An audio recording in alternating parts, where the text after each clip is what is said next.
Warahmatullahi wabarakatuh. Waalaikumsalam warahmatullahi wabarakatuh.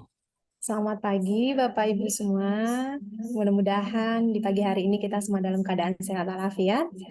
Dan Alhamdulillah telah bergabung bersama kita narasumber kita pada hari ini yang terhormat Bapak Dr. Sobirin Malian. Terima kasih Pak ya sudah meluangkan waktu Bapak yang Ya, sangat padat sama-sama. untuk berbagi dengan kami pada pagi hari ini. Dan terima kasih Bapak Ibu dosen sekalian yang telah bergabung bersama kita dalam webinar yang kedua hari ini. Mudah-mudahan bisa istiqomah gitu sampai webinar seri kelima. Dan hari ini kita akan membahas topik yang sangat menarik nih. Dan alhamdulillah narasumber kita ini benar-benar ahli di bidang penerbitan. Dan jadi nanti akan ada banyak sekali masukan kepada Bapak Ibu sekalian mengenai bagaimana kita menyiapkan naskah tulisan dan untuk mengajukan usulan naskah untuk diterbitkan. Eh, Beliau ini Bapak Dr. Sobirin Malian ini termasuk yang ini linear jalur pendidikan beliau dari S1, S2 dan S3. Beliau menekuni bidang hukum di Fakultas Hukum Universitas Islam Indonesia UII di Yogyakarta. Ya, Sangat linear ini. Selanjutnya, beliau saat ini sebagai dosen tetap di Fakultas Hukum UAD dan juga mengajar di beberapa perguruan tinggi lain seperti di Universitas Islam Negeri Yogyakarta. Dan beliau saat ini menjadi direktur penerbit Kreasi Total Media dan juga beliau sebagai staf ahli Komisi 8 DPR RI. Beliau tidak hanya sebagai dosen yang aktif di kampus, tetapi juga beberapa karya ilmiah beliau sangat banyak sekali ini. Banyak sekali buku-buku tulisan beliau. Ada sekitar di sini ada sekitar 15 buku dan ini semua terkait dengan dunia hukum, pemerintahan, undang-undang, dan ini nanti bisa mungkin salah satunya bisa menjadi percontohan bagi kita Bapak Ibu sekalian bagaimana kita menyiapkan naskah penerbitan yang ideal untuk bisa diterima oleh para penerbit. Bapak Sobirin juga selain menjadi dosen, sebelumnya beliau pernah beberapa kali nih pengalaman beliau di dunia penerbitan seperti beliau pernah menjadi wartawan dan juga peneliti dan konsultan dan beliau juga aktif menulis di beberapa media seperti KR, Bernas, Jawa Pos, Kompas, Merdeka, Republika, dan Sindo. Selain beliau juga menulis jurnal dan juga beberapa buku. Untuk selanjutnya, nanti Bapak Ibu sekalian, kita akan membahas bagaimana mempersiapkan naskah-naskah yang memang untuk bisa diterima oleh penerbit dan juga bagaimana naskah-naskah tersebut berapa lama proses menunggunya. Nanti Bapak Sobirin akan ini mengupas lebih dalam naskah-naskah yang memang layak untuk diterima oleh para penerbit dan ini menjadi salah satu ini ya apa ya kesulitan lah bagi para dosen gitu kalau harus menulis naskah ini terkadang ada naskahnya tapi tidak terlalu percaya diri untuk diterbitkan gitu. Terkadang memikirkan ini nanti layak tidak ya, sesuai tidak ya gitu, memenuhi kriteria ilmiah atau tidak gitu. Dan saya sendiri juga termasuk penerbit. yang memiliki banyak naskah tapi tidak saya terbitkan, Pak. Ya, Karena memang ini masih kayak seperti ini sesuai standar penulisan buku ilmiah tidak ya. Dan ada beberapa hal yang kadang kita ingin mengirimkan naskah ke penerbit-penerbit nasional, tapi eh, ini ya terlalu sulit bagaimana nih prosedurnya dan berapa lama harus waktu menunggunya. Mungkin itu nanti akan banyak dikupas oleh beliau, Bapak Ibu sekalian. Ini hari ini kita ada 2 jam nanti Bapak Ibu. Mudah-mudahan selama 2 jam ini kita bisa saling sharing dan Bapak Ibu juga nanti bisa saling diskusi. Untuk selanjutnya kami persilahkan kepada Bapak Dr. Sobirin Malian nih. Asapan akrabnya apa nih Pak? Izin Pak, Bapak Sobirin atau Malian ini Pak? Sobirin, Bu. Oh, Bapak Sobirin. Iya. Ya, baik. Untuk selanjutnya kami persilakan kepada Bapak Sobirin. Nggak, itu sebentar. Saya kirim ke Mas Abid itu eh, PPT saya bisa di Oh share, ya, bisa ya? ya baik Pak. Oke. Ya baik. Assalamualaikum warahmatullahi wabarakatuh. Waalaikumsalam warahmatullahi wabarakatuh. Alhamdulillahirabbil alamin wassalatu wassalamu ala asrofil anbiya'i wal mursalin wa ala asbi ajmain. Asyhadu an la ilaha illallah asyhadu anna Muhammadan abduhu rasuluh. Allahumma shalli ala Muhammad wa ala Muhammad amma ba'd. Ya baik, pertama saya mengucapkan terima kasih kepada pihak UIN Jambi, pada Mas Abid, yang nggak nyangka saya ternyata Mas Abid itu kakaknya Mas Zulfa. Mas Zulfa itu seperti adik saya. Kemarin waktu WA jadi geli saya. Oke, ya, ya kita bersyukur kepada Allah Subhanahu Wa Taala akhirnya kita bisa ketemu di dalam Zoom ini.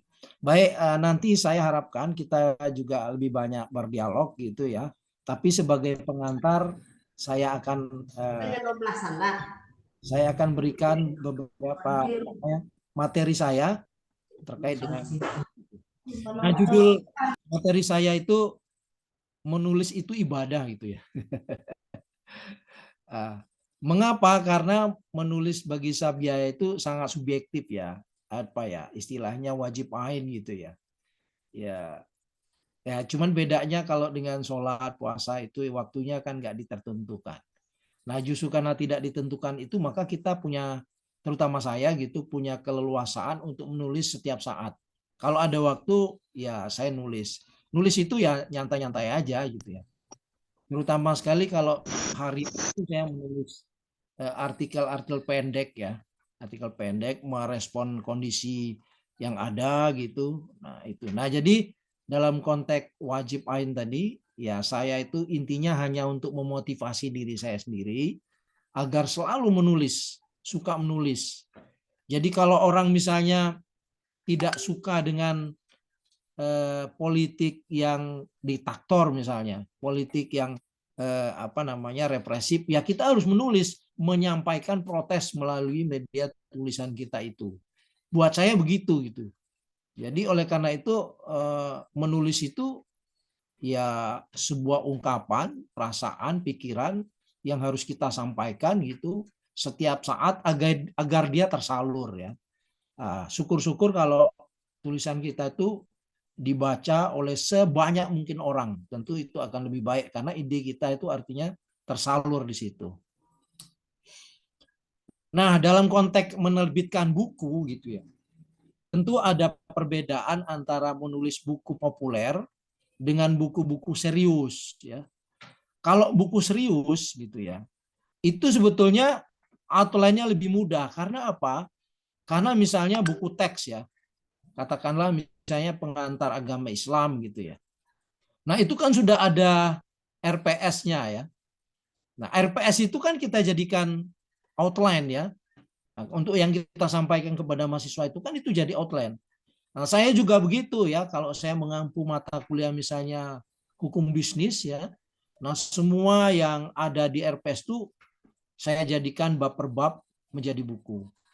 Juga kalau saya mengampu misalnya mata kuliah pengantar hukum ya, saya juga menjadikan RPS itu sebagai outline kerangka buku sehingga lebih mudah. Nah, tetapi menulis buku serius seperti itu tentu banyak kriterianya, misalnya bahasanya ya, bahasanya itu harus sistematis, tata bahasanya harus bahasa Indonesia yang baku dan seterusnya dan seterusnya. Bahkan cover-covernya juga kelihatan lebih kaku daripada buku-buku populer. Nah, buku-buku populer itu biasanya menggunakan gaya bahasa yang bebas ya, ngepop gitu ya. Yang penting apa yang ingin kita sampaikan itu delivery-nya sampai ke pembaca gitu. Nah, makin kalau buku populer pop itu biasanya ya bahasa-bahasa anak muda ya. Nah, itu relatif lebih mudah. Orang menyebutnya kadang-kadang dengan bahasa pers gitu ya, bahasa pers. Nah, itu untuk buku-buku populer. Nah, itu bedanya dengan buku tadi, buku serius ya. Jadi sebetulnya kalau Bapak Ibu punya niat menulis buku, saya kira mungkin bisa diawali gitu ya dari eh, buku buku ajar ya, buku ajar. Mungkin di antara Bapak Ibu nih sudah banyak yang punya eh, yang punya buku. Udah ada beberapa yang menulis buku, Bapak Ibu? Halo? Ya, Ada ya? ada nih Bapak Ibu yang sudah aktif menggiat nulis buku nih. Nah, Gitu. nah, saya kira itu ya RPS itu bisa bisa dijadikan kerangka buku untuk ditulis. Kalau nggak bisa sendiri, ditulis secara bersama gitu ya. Nah itu kalau saya begitu gitu ya. Tapi kadang-kadang kalau menulis bersama itu, kalau saya kadang-kadang nggak sabaran nunggu temen yang nggak jadi-jadi tulisannya. Maka akhirnya udahlah saya sendirian aja karena lama nunggu temen. Dia nggak ngerti bahasa, diberi deadline gitu, batasan itu dia nggak ngerti, molor-molor. Karena saya dulu wartawan, jadi deadline itu ya batas waktu terakhir ya, kalau nggak ngumpulin ya saya tinggalin gitu. Nah akhirnya saya nulis sendiri gitu. Nah jadi RPS itu bisa dijadikan kerangka buku untuk menulis terutama buku ajar. Saya kira gitu. Nah Bapak Ibu sekalian, saya kira Bapak Ibu tahu bahwa sebetulnya modal utama orang menulis itu adalah membaca. Jadi mustahil gitu ya, orang menulis kalau dia tanpa membaca. Jadi intinya makin banyak membaca, makin baik untuk modal menulis. Jadi ibarat kita menabung gitu ya.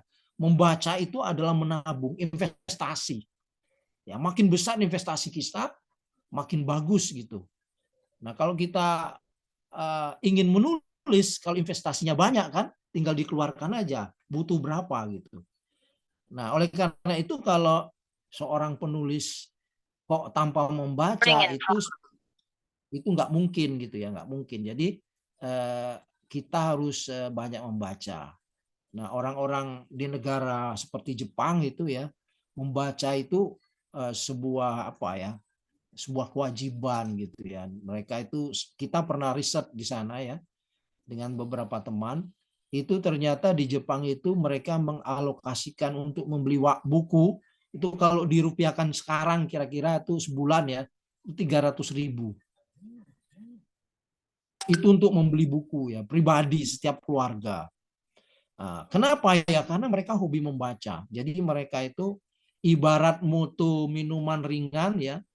Membaca itu kapan saja, di mana saja, apa saja saya membaca. Itu intinya. Jadi jangan lewatkan membaca. Itu penting sekali. Jadi orang yang tidak suka membaca tapi kok ingin menulis, itu sebetulnya dia nggak nyambung gitu. Jadi harus banyak membaca sebagai investasi untuk menulis. Nah, memang kalau kita ingin membaca gitu ya, maka kita harus punya kemampuan yang disebut dengan membaca cepat ya. Beberapa orang gitu ya, beberapa orang, misalnya saya menyebut Bapak Anies Baswedan misalnya. Bapak Anies Baswedan itu karena dia punya metode membaca cepat gitu ya. Nah, bagaimana membaca cepat itu? Pertama, kita lihat judul, yang kedua lihat daftar isi. Nah, di daftar isi itu kita lihat mana yang kira-kira hal baru. Nah, yang kita baca tuh hal barunya aja. Kalau yang umum nggak perlu gitu, kita tinggalin aja. Jadi membaca cepat itu intinya kita membaca hal-hal yang baru, yang lama nggak perlu kita baca lagi, kecuali kalau kita membaca itu ingin dijadikan referensi. Karena untuk referensi maka tentu harus di apa namanya, di stabilo, diberi tanda-tanda bahwa ini adalah kalimat penting, halaman berapa, kata siapa dan seterusnya. Nah, jadi membaca itu diperlukan membaca cepat ya. Karena kalau membaca lama itu ya kita nggak selesai-selesai membaca buku kayak gitu ya. Kecuali kalau memang Anda punya waktu banyak untuk membaca nggak masalah. Beberapa orang besar ya, kayak misalnya Presiden Barack Obama gitu, itu dia membaca cepat itu. Saya baca ininya dia membaca cepat. Dan beberapa orang di Indonesia yang kayak Frans Mani Suseno itu juga orang membaca cepat. Kalau buku itu dia cepat membaca. Nah, jadi yang kedua membaca itu juga harus efektif ya, yaitu membaca langsung ke informasi yang diperlukan. Jadi bukan semuanya harus dibaca gitu ya. Nah, jadi kita harus pandai-pandai ya memilah bahan bacaan yang kita perlukan. Nah, di situ. Nah, ini itu dapat memangkas waktu ya, agar kita mendapatkan semua informasi dalam waktu yang relatif cepat gitu ya. Nah, oleh karena itu tadi ya informasi-informasi baru yang terkait dengan buku itu penting gitu ya, agar apa namanya kita tidak terlalu lama mengalokasikan waktu membaca satu buku gitu. Nah, yang selanjutnya ya, kita juga harus memiliki kemampuan teknik menulis cepat. Ya, menulis cepat itu sebetulnya pada kemampuan. Nah, jadi bagaimana dari pengalaman saya gitu ya, menulis itu keterampilan. Karena dia keterampilan, maka gitu ya, dia itu harus dilatih. Makin sering kita berlatih menulis, makin sering kita menulis, maka makin terbiasa kita bisa menulis cepat. Gitu. Jadi satu artikel itu kalau kita nulis sehari itu terlalu lama kalau saya gitu ya. Ya paling kita butuh 2-3 jam gitu satu tulisan. Jadi untuk artikel-artikel pendek ya. Tapi untuk buku mungkin berbeda karena dia memerlukan apa namanya? Ketelitian yang berbeda gitu, referensi dan lain sebagainya. Nah, memang menulis itu banyak kendala. Kalau dosen itu biasanya waktu ya, tapi saya kira ya kalau sudah ada motivasi kuat untuk menulis ya harus ada alokasi waktu itu gitu ya. Terutama di masa-masa misalnya masa-masa ujian atau libur semester gitu, kita harus manfaatkan untuk bisa menulis gitu. Nah, saya ada contoh misalnya ada orang bernama Julius Haflan. Julius Haflan itu sebetulnya seorang PNS, seorang karyawan. Nah, tapi dia itu sangat hobi membaca ya. Kemudian dia sangat rajin menulis sampai akhirnya ya dia itu sering diminta gitu ya oleh pejabat setingkat menteri untuk menulis keynote speech di dalam seminar-seminar atau acara apapun ya. Menteri-menteri itu ditunjuk, dia diminta untuk menuliskan keynote speech itu. Bahkan sehari bisa lebih dari 2-3 pejabat yang meminta ke dia dan rata-rata dinilai ya tulisannya itu bagus ya. Karena apa ya? Karena dia membaca tadi. Jadi dia banyak tahu ya persoalan-persoalan misalnya Kementerian Lingkungan gitu ya. Dia banyak tahu tuh problem-problem lingkungan tuh apa, ke depan tuh apa gitu. Nah, juga misalnya masalah IT dia tahu. Nah, jadi dia diminta konteksnya itu sesuai dengan permintaan pejabat itu, tapi dia banyak tahu karena dia sering kali membaca. Nah, jadi itu Julius Haflan itu bisa dicari ya di internet, banyak itu tulisannya juga banyak ya. Pengalaman pribadinya juga ada dituangkan di dalam itu. Nah, jadi itu. Lalu nah yang penting di dalam kita menulis ya, manfaatkan internet ya. Jadi internet itu ibarat samudra informasi yang sangat luas. Ya kita tahu ya, kita dari internet itu mau nyari apa saja ada, ya. Misalnya yang lagi heboh sekarang itu misalnya artificial intelligence gitu ya. Wah, itu ternyata kita ikuti ya, di seluruh dunia tuh sedang heboh dengan artificial intelligence. Bahkan sudah beredar di WA-WA itu misalnya bagaimana di Eropa, Amerika itu sedang giat-giatnya ingin memproduksi bayi ya. Bayi yang seperti persis seperti manusia. Yang mereka sudah menggunakan berbagai teknik ya. Nah, tentu di situ ada artificial intelligence itu ya.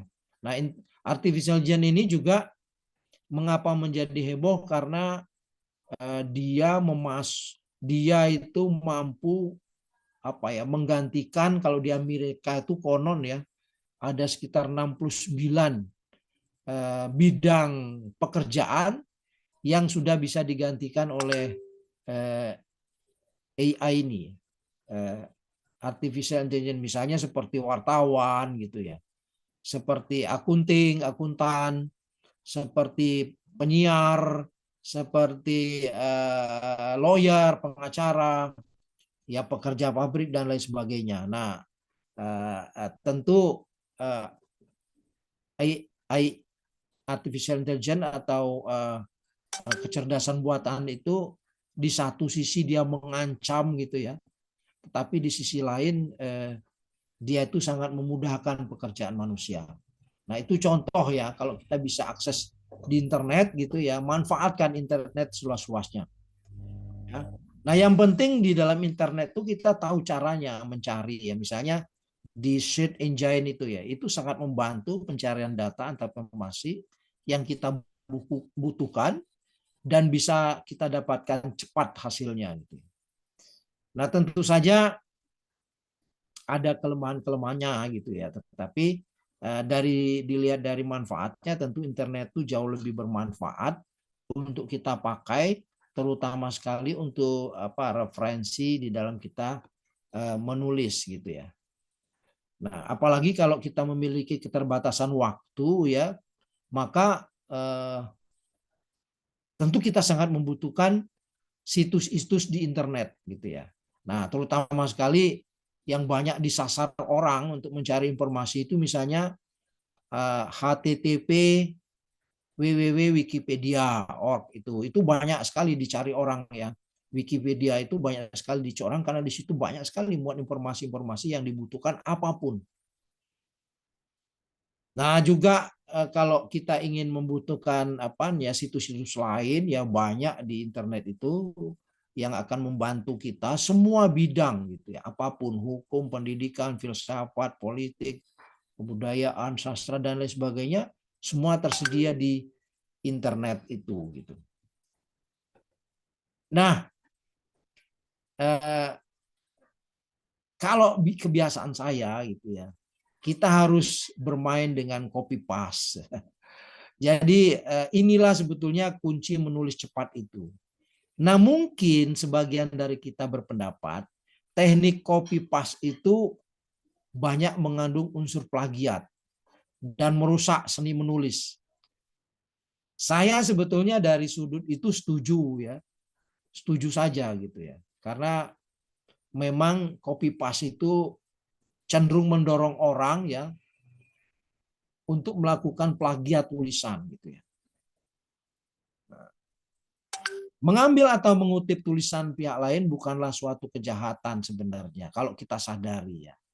Nah, bahkan banyak jurnal-jurnal ilmiah ya, teknik mengutip itu sangat dianjurkan. Nah, oleh karena itu sebetulnya copy paste itu yang penting ya, kita itu mengutip sumbernya, itu yang penting. Jadi kalau kita copy paste, kutip aja sumbernya dari manapun.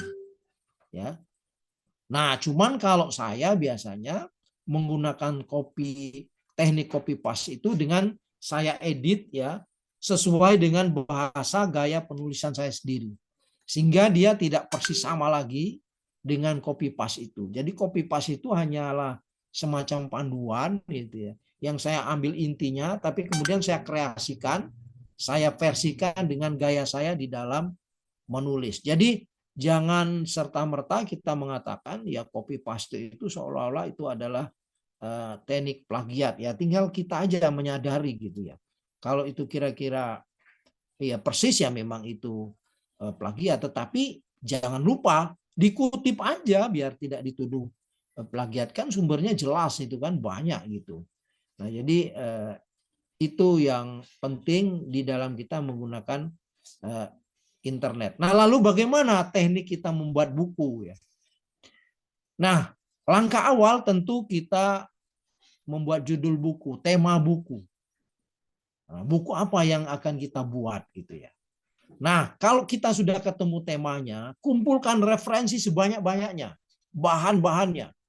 Nah, bahan itu kita baca gitu. Kalau kita baca gitu semuanya lah, yang sampai apa saja lah kita baca sesuai dengan judul atau tema buku itu. Nah, kalau buku itu sudah bahannya sudah terkumpul semua, sudah kita baca, tentu di situ akan memudahkan kita untuk membuat outline. Jadi membuat buku kemudian dibuat outline, kerangka. Ya, kerangka. Kita ingin menulis bab 1 itu apa? Tentang apa? Pendahuluan, pengantar. Bab 2-nya tentang apa? Bab 3-nya tentang apa dan seterusnya. Gitu. Jadi buat kerangka ya. Jadi buat judul, tema ya yang menarik atau apa gitu. Kumpulkan bahannya sebanyak mungkin, lalu kita baca ya sebagai invest tadi. Nah, dari bacaan-bacaan itu mungkin perlu kita kutip mana saja, kita beli stabilo, kita tandai untuk kemudian kita masukkan di dalam tulisan kita itu.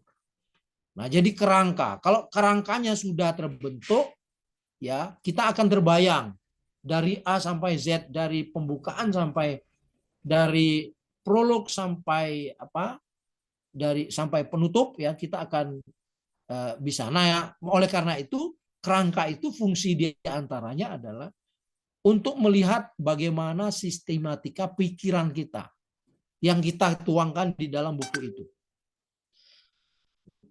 Nah, kadang-kadang di dalam satu bab itu ya, kita perlu menulis secara detail.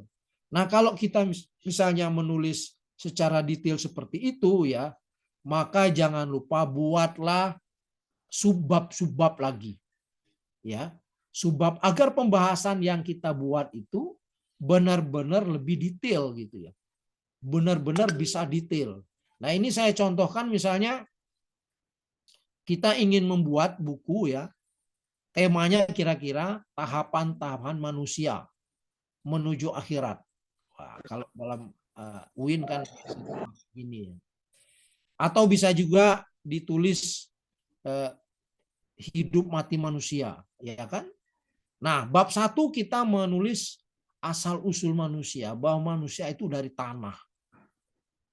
Nah, tentu di sini kita uraikan prosesnya bagaimana dulu Quran menceritakan tentang asal usul Adam itu. Nah, setelah Adam kan ada proses ilmiah di situ ya, bagaimana proses menyatunya sperma gitu ya. Nah, di situ kita uraikan sperma yang subur itu seperti apa. Ya. Nah, ketika dia bergabung dengan apa namanya? Dengan apa? Tubulus seminiferus testis apa namanya? Ya pokoknya sperma laki-laki bergabung dengan sperma perempuan yang potensial gitu. Gitu kan. Nah, di situ kan ada dalil-dalilnya ya. Al-Qur'an berbunyi apa tentang sperma itu? Misalnya sperma yang subur itu dikatakan ya, itu karena manusia itu memakan apa namanya? Tumbuh-tumbuhan ya yang juga subur. Nah, tumbuh-tumbuhan subur itu terbuat dari apa? Di Quran kan dijelaskan situ ya. Dari tanah yang berwarna kehitam-hitaman, gembur. Nah, itu kalau ditanami apa saja sangat subur. Nah, suburnya tanam ini ketika dikonsumsi oleh manusia gitu ya, dia akan melahirkan sperma yang bagus. Artinya ketika ibu itu tertanam janin di sana ya, maka ketika anak itu lahir gitu, dia itu menjadi anak yang cerdas gitu ya. Nah, jadi kemukakan dalil-dalilnya di situ. Nah, setelah proses manusia ini lahir, bagaimana perjalanan hidupnya. Ya, manusia itu kemudian diambil nyawanya oleh Tuhan, ya kan? Diambil oleh Tuhan nyawanya itu, ajalnya itu. Ajal itu kita uraikan lagi dalilnya apa, sub tulisan kita, ya kan? Nah, kemudian setelah nyawa itu masuk kubur, bagaimana proses di kubur itu bagaimana? Apa fungsi malaikat di situ, ya? Malaikat pencatat amal kebaikan, amal kejelekan. Nah, di situ kita uraikan dalilnya apa? Apa yang dialami orang di dalam kubur itu, ya kan? Konon orang menanti di alam kubur tuh mencapai 150 tahun cahaya. Wah, itu berapa lama itu? Wah, itu kan. Nah, disampaikan dalil. Jadi uraikan secara sistematis, ya, sampai nanti manusia itu hidup kembali, ya, di alam yang kekal, yaitu alam surga, ya, yang dijanjikan oleh Allah itu. Jadi itu langkah-langkah penulisan buku itu menurut saya. Nah, kadang-kadang kalau kita menulis, ya, seringkali ketika nulis tahu-tahu macet, ide hilang gitu. Bagaimana caranya? Nah, dari pengalaman, ya, kalau kita macet seperti itu, kita berhenti dulu menulis, berhenti sejenak menulis. Lalu apa yang kita lakukan? Baca lagi referensi, membaca lagi referensi, ya, apapun gitu, baca yang kaitan ini, yang kelanjutan ini, sehingga apa, kita tuh menambah lagi energi, menambah lagi investasi, ya, untuk kemudian kita tuangkan lagi ide-ide setelah kita banyak membaca kembali setelah ide macet tadi. Nah, jangan lupa kalau buku kita sudah jadi gitu, ya, maka kita minta kolega kita, ya, untuk membaca buku kita. Silakan dia memberi kritik, apa kekurangan dari ide kita dan lainnya, itu silakan. Nah, sehingga dari masukan-masukan teman itu mungkin kita bisa memperkaya kembali, ya, buku kita itu dari perspektif masukan-masukan dari kolega teman tadi gitu, ya. Nah, jadi itu. Nah, lalu bagaimana setelah naskah terbit? Sebetulnya tadi yang ditanyakan oleh Ibu moderator itu, sebetulnya menerbitkan buku itu udah nggak masalah tuh menurut saya gitu, ya. Atau kalau mau dicoba boleh nanti naskah Bapak Ibu kirimkan ke saya. Nah, jadi naskah itu memang sekarang berbeda dengan dulu, ya. Dulu karena terutama sebelum sebelum sebelum sebelum buku itu banyak bersifat digital, buku masih manual gitu, ya. Itu memang dulu penerbit itu sangat selektif, ya. Karena apa? Karena dulu itu banyak orang itu masih meminta royalti gitu. Padahal penerbit khawatir kalau bukunya nanti diterbitkan ternyata nggak laku, yang menanggung itu akhirnya penerbit gitu kan. Nah, sekarang itu udah berbeda, ya. Sekarang itu biasanya penerbit dan penulis itu kerjasama aja gitu, ya. Misalnya sharing biaya gitu, ya. Ibu atau Bapak punya naskah kirim ke saya, nanti saya layoutkan, settingkan cover bukunya, isi bukunya bagaimana, lalu saya mintakan ISBN, ya, Internet Standard Book itu ISBN-nya, ya. Kemudian bahkan saya bisa bantu sampai nanti kalau sudah terbit itu terbit juga hakinya, ya, hak kekayaan intelektualnya. Nah, sekalian semua itu satu paket bisa. Nah, bagaimana lamakah prosesnya? Enggak sebetulnya, asalkan naskah Ibu betul-betul sudah siap, ya. Prosesnya paling lama itu 2 bulan. Itu paling lama. Bahkan pengalaman saya kalau naskah-naskah yang sudah matang itu, ya, itu sebulan. Yang lama itu apa? Biasanya antri ISBN di Perpustakaan Nasional itu lama. Karena mungkin banyak yang mengajukan gitu, ya. Jadi kadang-kadang ISBN itu baru terbit dari Perpusnas itu 2 minggu gitu. Nah, kalau ISBN-nya cepat terbit, ya biasanya terbit. Nah, syarat-syarat mengajukan ISBN itu biasanya judul ya, lalu nama penerbit, biodata penulis, outline penulis, daftar isi, pengantar. Nah, itu syarat untuk diajukan menjadi ISBN. Nah, kemudian di penerbit sendiri sebetulnya sekarang sudah tidak ada kriteria apa-apa ya. Yang penting tuh ada kesepakatan nanti biaya cetaknya segini, penerbit menanggung berapa, penulis menanggung berapa, gitu.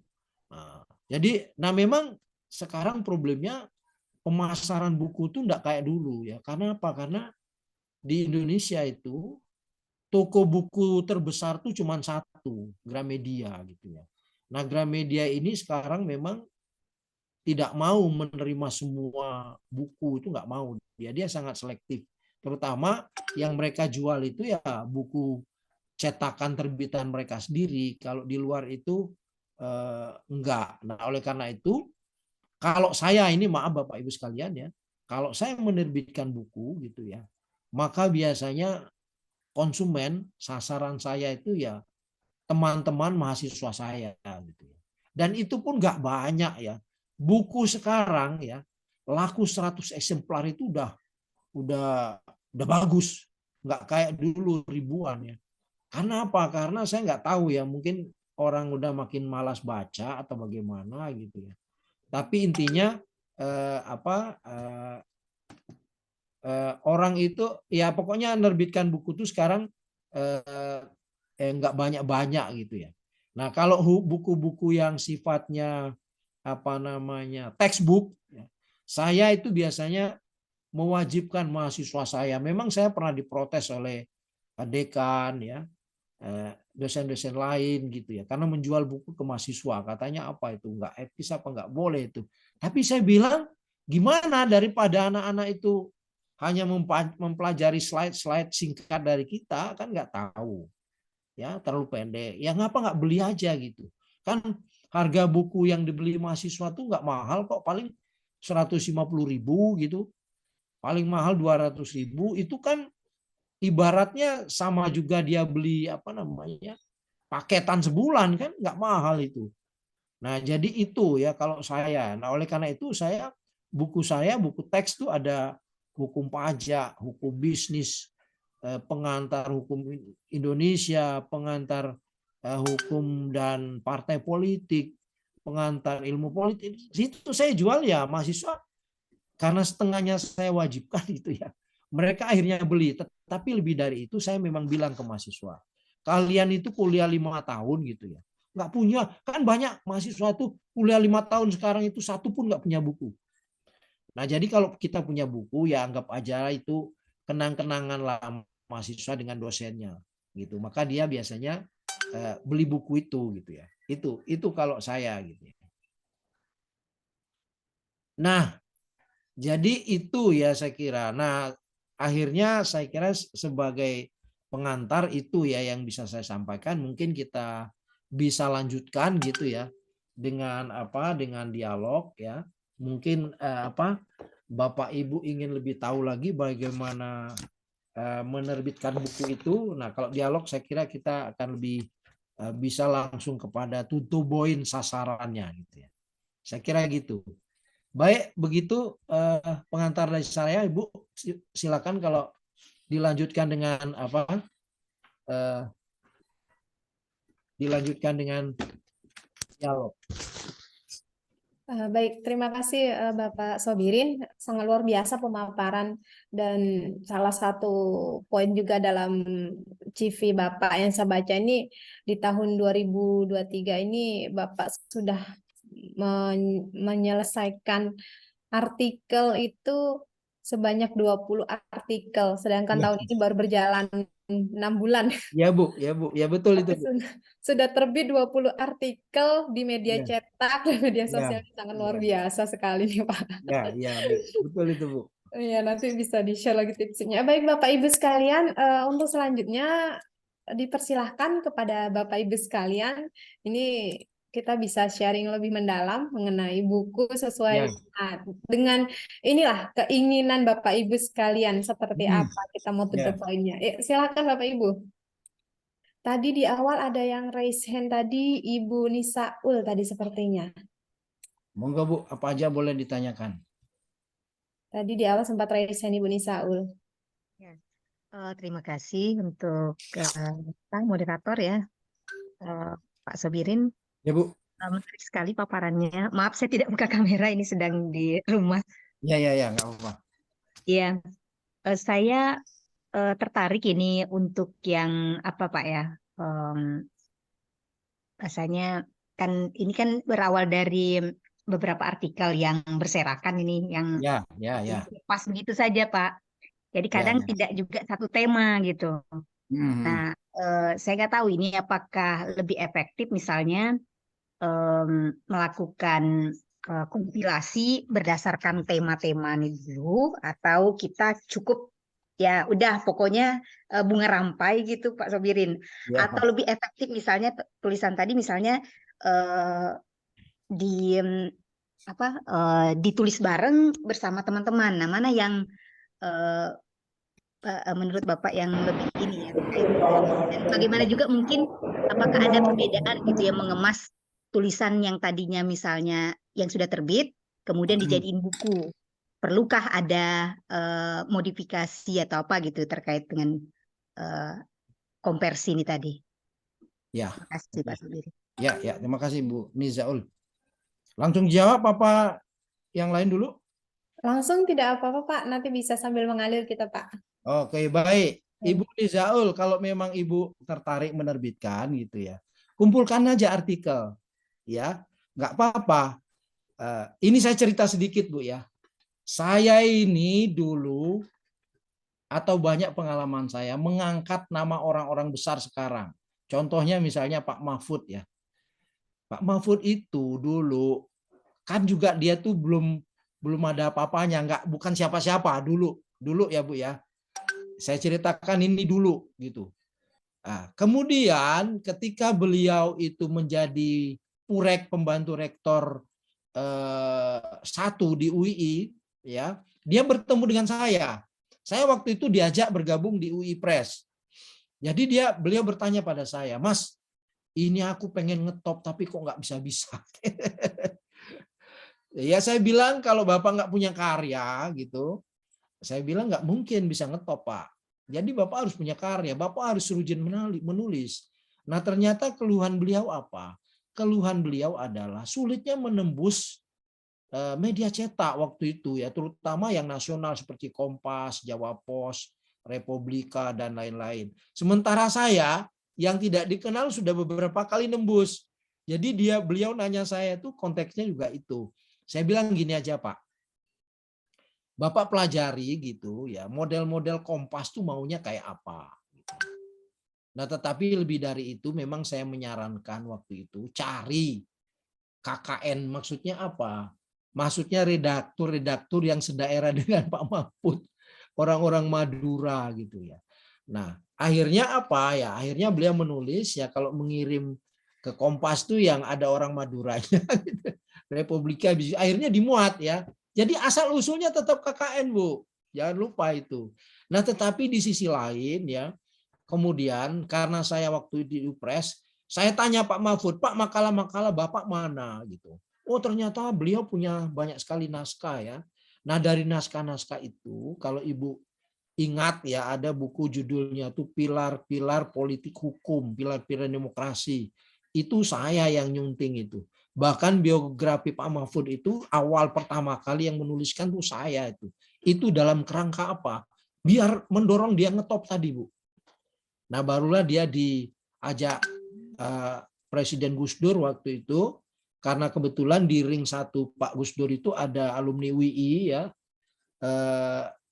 perempuan nih.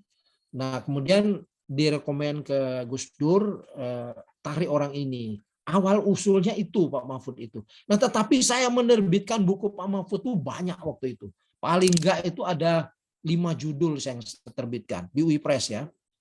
Jadi ada artikel campur macam-macam seperti Bu Nizaul itu ya, ada disertasinya juga bekerja sama dengan LP3IS.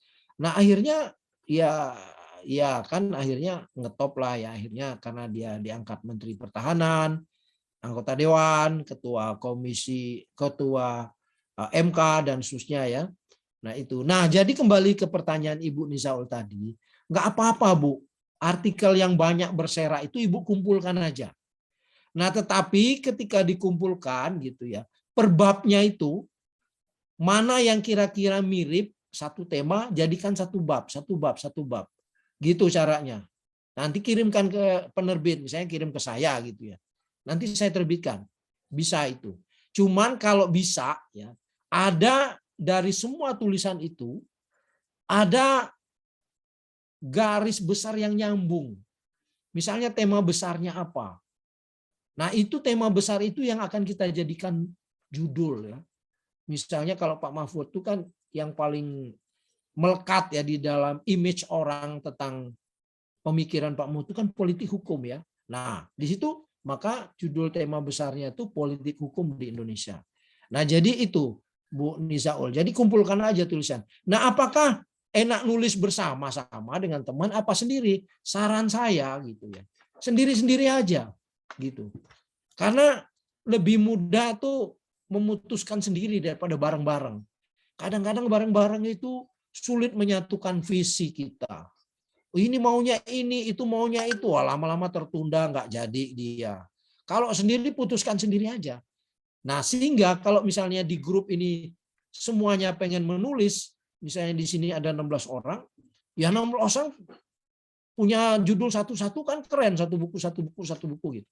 Jadi sendiri-sendiri aja gitu ya. Nah, itu jadi begitu ya, Nas. Jadi menurut saya menerbitkan buku itu nggak susah ya, ya cuman nanti ada kendala biasanya di biaya. Tapi biaya itu kalau mau uji coba aja paling 2-3 juta itu untuk uji coba ya, dalam arti Ibu punya karya buku bisa itu.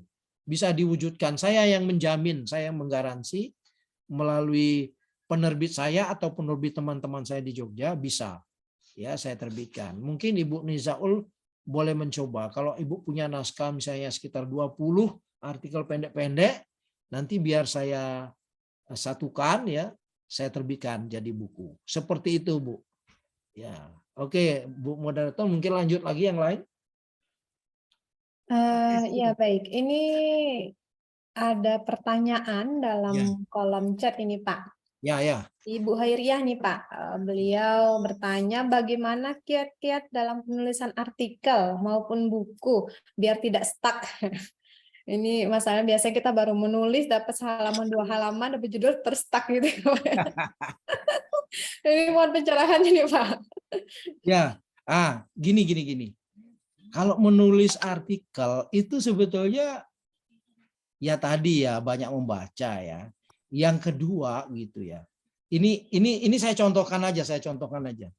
Jadi kemarin menjelang Idul Fitri, ya kan menjelang ya Idul Fitri, itu ada pegawai NS BRIN ya yang mengancam Muhammadiyah, ya kan, ingat kasus itu ya. Wah, ini kalau penentuan hari rayanya ini apa perlu orang Muhammadiyah saya bunuhin semua gitu kan. Wah, waktu itu langsung menginspirasi saya gitu ya. Nah, saya menulis artikel ya, saya kirim waktu itu ke Kompas itu ya. Itu saya menulis tentang Pancasila dan toleransi. Jadi saya menulis bahwa di Pancasila itu ada sila persatuan gitu ya. Jadi harus dipahami bahwa persatuan itu maknanya adalah menghargai perbedaan. Jadi kesempitan pandangan di dalam persatuan itu bisa membuat perpecahan dan itu tidak Pancasilais. Saya tulis aja begitu gitu ya. Nah, akhirnya jadi jadi yang penting itu saya bilang ya kita memaknai Pancasila itu sebagai ideologi, sebagai kesepakatan, sebagai the way of life ya. Jadi tidak boleh berpendapat memecah belah seperti pendapat orang itu. Nah, itu jadi satu artikel. Tapi saya nulis lagi artikel kedua bahwa ada kedangkalan di dalam orang beragama. Kedangkalan beragama itu apa? Yaitu intoleran, ya tidak toleransi. Padahal agama menganjurkan toleransi kan. Jangankan kepada sesama agama, kepada agama lain saja kita toleransi gitu ya.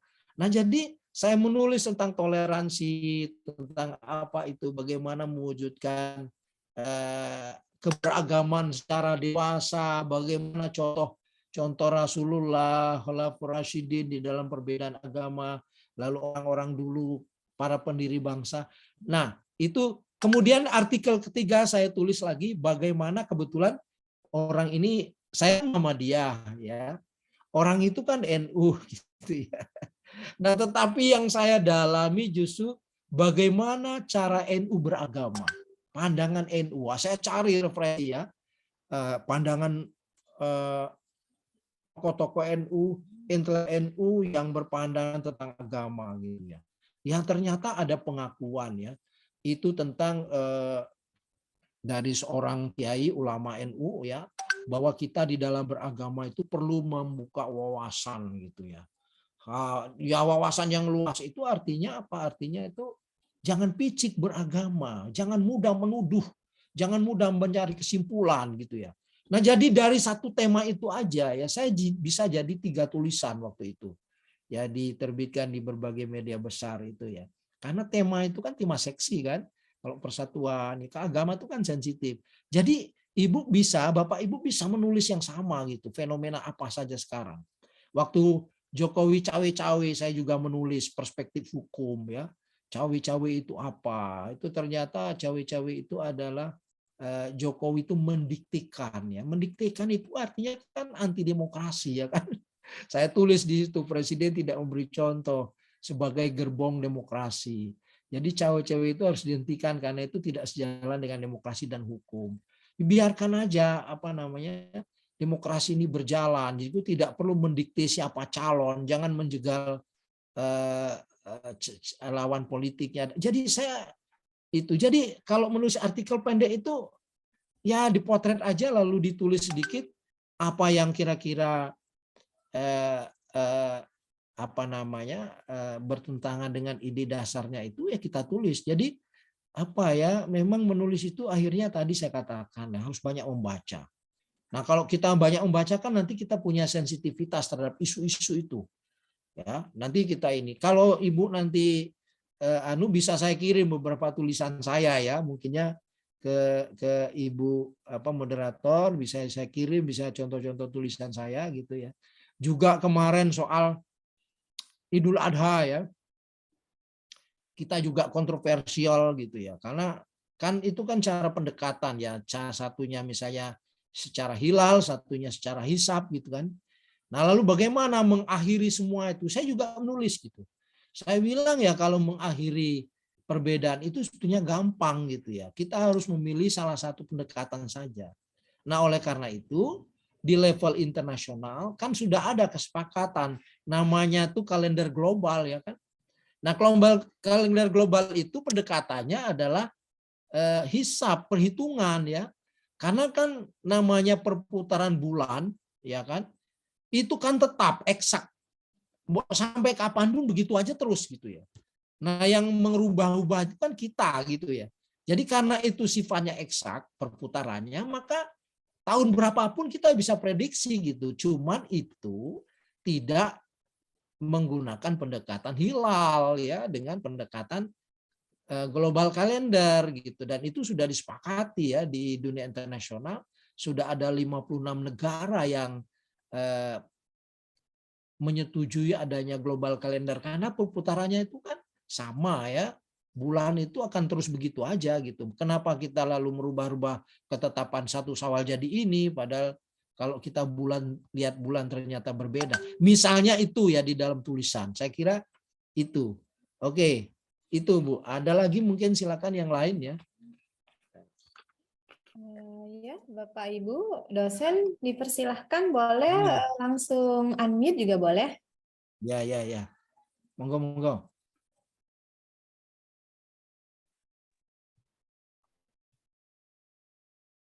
Dipersilakan kepada Bapak Ibu yang Bu. Ya, Bu Ramlah, silahkan Bu Ramlah. Hai, Assalamualaikum warahmatullahi wabarakatuh. Waalaikumsalam warahmatullahi wabarakatuh. Ya, monggo Bu. Ya. Dan saya hormati Bapak narasumber yaitu Bapak Solihin. Ya, Bu. kemudian Bapak Ibu yang ada di ruang Zoom ini. Ya. Saya mau menanyakan, kalau kita menulis buku itu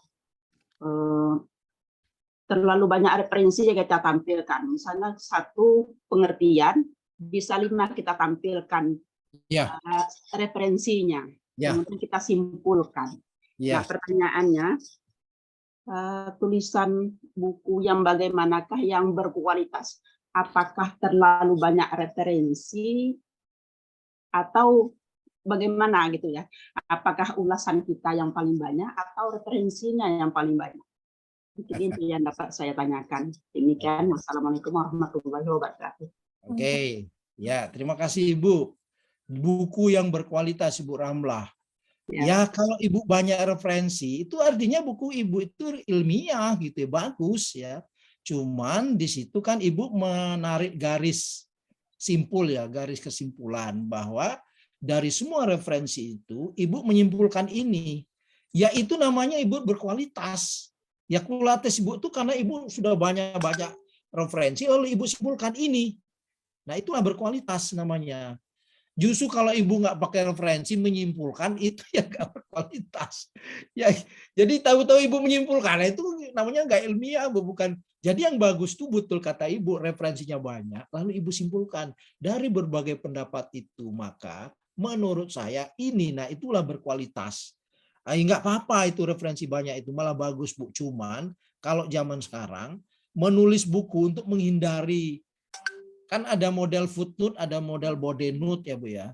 Nah memang sekarang orang untuk menghindari footnote yang banyak itu lalu menulis dengan gaya body note. Itu memang tekniknya. Jadi cuman kelemahan body note itu dia nggak nampak referensinya mana aja, cuman ada nama, tahun, halaman. Nah itu pula kelemahannya kan. Ya jadi kalau saya sih masih cenderung ya model gaya lama Bu, bukan gaya lama, gaya yang menampilkan footnote. Karena orang bisa merujuk. Saya sendiri kadang-kadang kerepotan merujuk ini, waduh. Nah jadi apa ya seperti ada yang hilang kalau pakai body note itu. Jadi saya lebih cenderung setuju yang pakai footnote ya. Jadi kita bisa merujuk ya. Karena tulisan orang misalnya tentang apa gitu kan banyak ya. Nah kalau kita punya rujukannya kan enak. Saya kira gitu Bu. Jadi nggak apa-apa banyak referensi itu malah bagus gitu loh. Tandanya Ibu membaca itu. Kadang-kadang kan satu lembar itu bisa setengah halaman itu footnote-nya semua gitu kan. Iya, ya. Ya kan nggak masalah itu. Kalau buku kan nggak apa-apa Bu. Saya malah sering baca.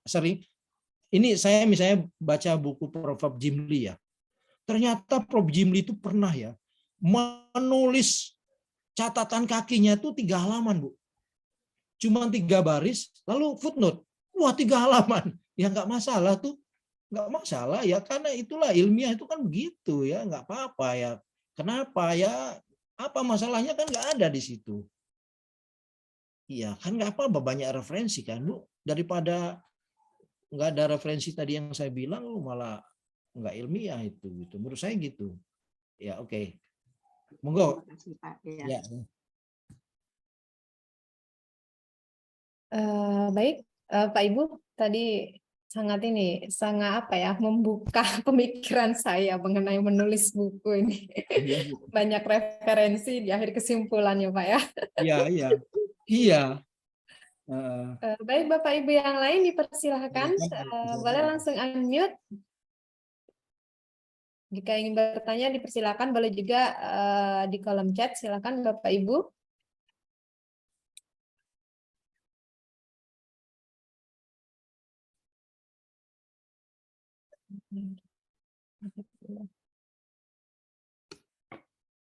Ya ada lagi, mungkin sudah dapat semua ininya ya, inti-intinya ya tinggal menulis aja ya.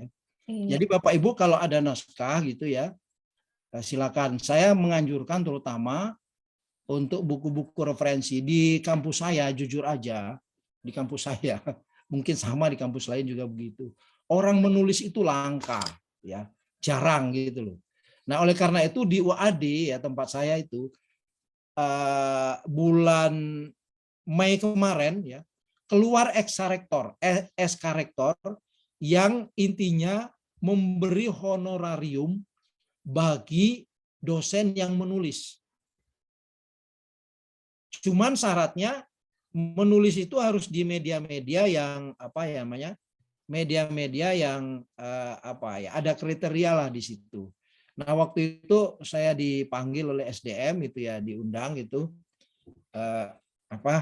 Intinya tuh kriteria yang dapat honor tuh yang gimana gitu. Akhirnya waktu itu saya bilang, nah kebetulan kan dulu saya waktu di UI itu juga menerbitkan SK Rektor ya. Siapa yang menulis di media juga dapat honorarium. Nah itu di UI itu juga saya yang merumuskan tuh. Nah di UAD juga saya ceritakan. Akhirnya apa? Akhirnya saya bilang semua yang menulis ya, kalau dia itu yang penting kriterianya itu ada nama penulis, misalnya Sobirin, dosen Fakultas Hukum UAD. Ya itu pertama yang harus dimasukkan. Syukur-syukur ada fotonya gitu. Nah yang kedua bobot tulisan. Nah bobot tulisan ini memang ada tim ya yang menilai gitu ya. Yang menilai buku tulisan yang berkualitas itu kayak gimana ya. Tentunya kalau tulisan itu tidak berkualitas pasti nggak dimuat lah oleh media itu kan. Karena di media itu kan ada apa namanya, ada redakturnya yang seleksi tulisan itu gitu. Nah, akhirnya di UAD itu dihargai ya. Tulisan paling rendah itu 250.000 sampai yang paling mahal itu bisa sampai 1.500.000. Wah, itu akhirnya itu jadi apa ya? Memotivasi saya untuk terus menulis gitu ya. Nah, itu. Nah, tetapi itu pun ya ternyata bagi dosen-dosen lain, jadi di OAD yang dosennya berapa itu ya, banyak itu ya. Ternyata yang menulis itu sedikit gitu ya, nggak banyak gitu ya. Jadi apa ya, ya walaupun sudah distimulan dengan honorarium pun gitu ya, ternyata tidak membuat peningkatan signifikan orang menulis gitu ya. Nah, tapi kalau saya sih karena tadi ya, karena alasan saya menulis itu ya ibadah tadi ya, maka mau ada honorarium, nggak ada honorarium, saya menulis terus. Saya menulis terus ya. Nanti kalau nggak percaya boleh saya kirim ke Mas Abid tuh contoh-contoh tulisan saya. Bulan ini saya udah menulis dua artikel ya. Kadang-kadang itu kalau udah hobi menulis ya, itu memang malah kita tuh nggak enak, nggak rasanya kalau nggak menulis tuh nggak enak gitu. Nah yang orang nggak tahu tadi ya, mengapa saya bisa produktif menulis, ya orang nggak banyak tahu karena saya banyak bahan gitu loh. Jadi saya mau menulis apa saja, bahan saya banyak, buku saya banyak, clipping saya banyak gitu ya. Jurnal-jurnal saya punya koleksi banyak. Jadi saya tinggal ambil aja mau tema apa, mau respon apa, ya udah tinggal dituangkan dalam tulisan. Seperti itu. Monggo yang lain mungkin ada pertanyaan lagi. Ya, Bapak Ibu dipersilahkan. Ini juga ada yang ini ya Pak ya, mau saya tanyain ini. Nanti siapa tahu nih ada dosen-dosen yang sudah siap naskahnya yang hendak terbit ini, mohon gambarannya nih Pak, kira-kira budgetnya nih kalau seandainya kami mau mengirimkan naskah gitu kan, budgetnya berkisaran berapa nih Pak? Paling tidak ada persiapan kan Pak? Antara 2-3 juta aja Bu, cuman nggak banyak gitu ya. 2-3 itu paling ya 20-30 buku juga. Tapi gini aja deh, boleh Ibu kirim dulu ke saya, ya kan? Saya setting, saya layout, nanti ada dummy-nya, tahu dummy kan? Contoh buku contoh buku itu nanti saya kirim. Oh ini wajahnya kira-kira gitu. Nanti dengan harganya saya kirim sekalian. Tapi kisarannya itu ya untuk pangkat-pangkat itu saya paling banyak itu ya. Itu paling antara 2-3 juta aja Bu. Gitu ya. Cuman kalau itu pun mahal ya nggak tahu saya. Tapi menurut saya itu biasa-biasa aja lah. Ya saya bahkan banyak juga merangsang ya mahasiswa-mahasiswa saya yang kebetulan punya potensi menulis yang menerbitkan buku ada juga gitu ya.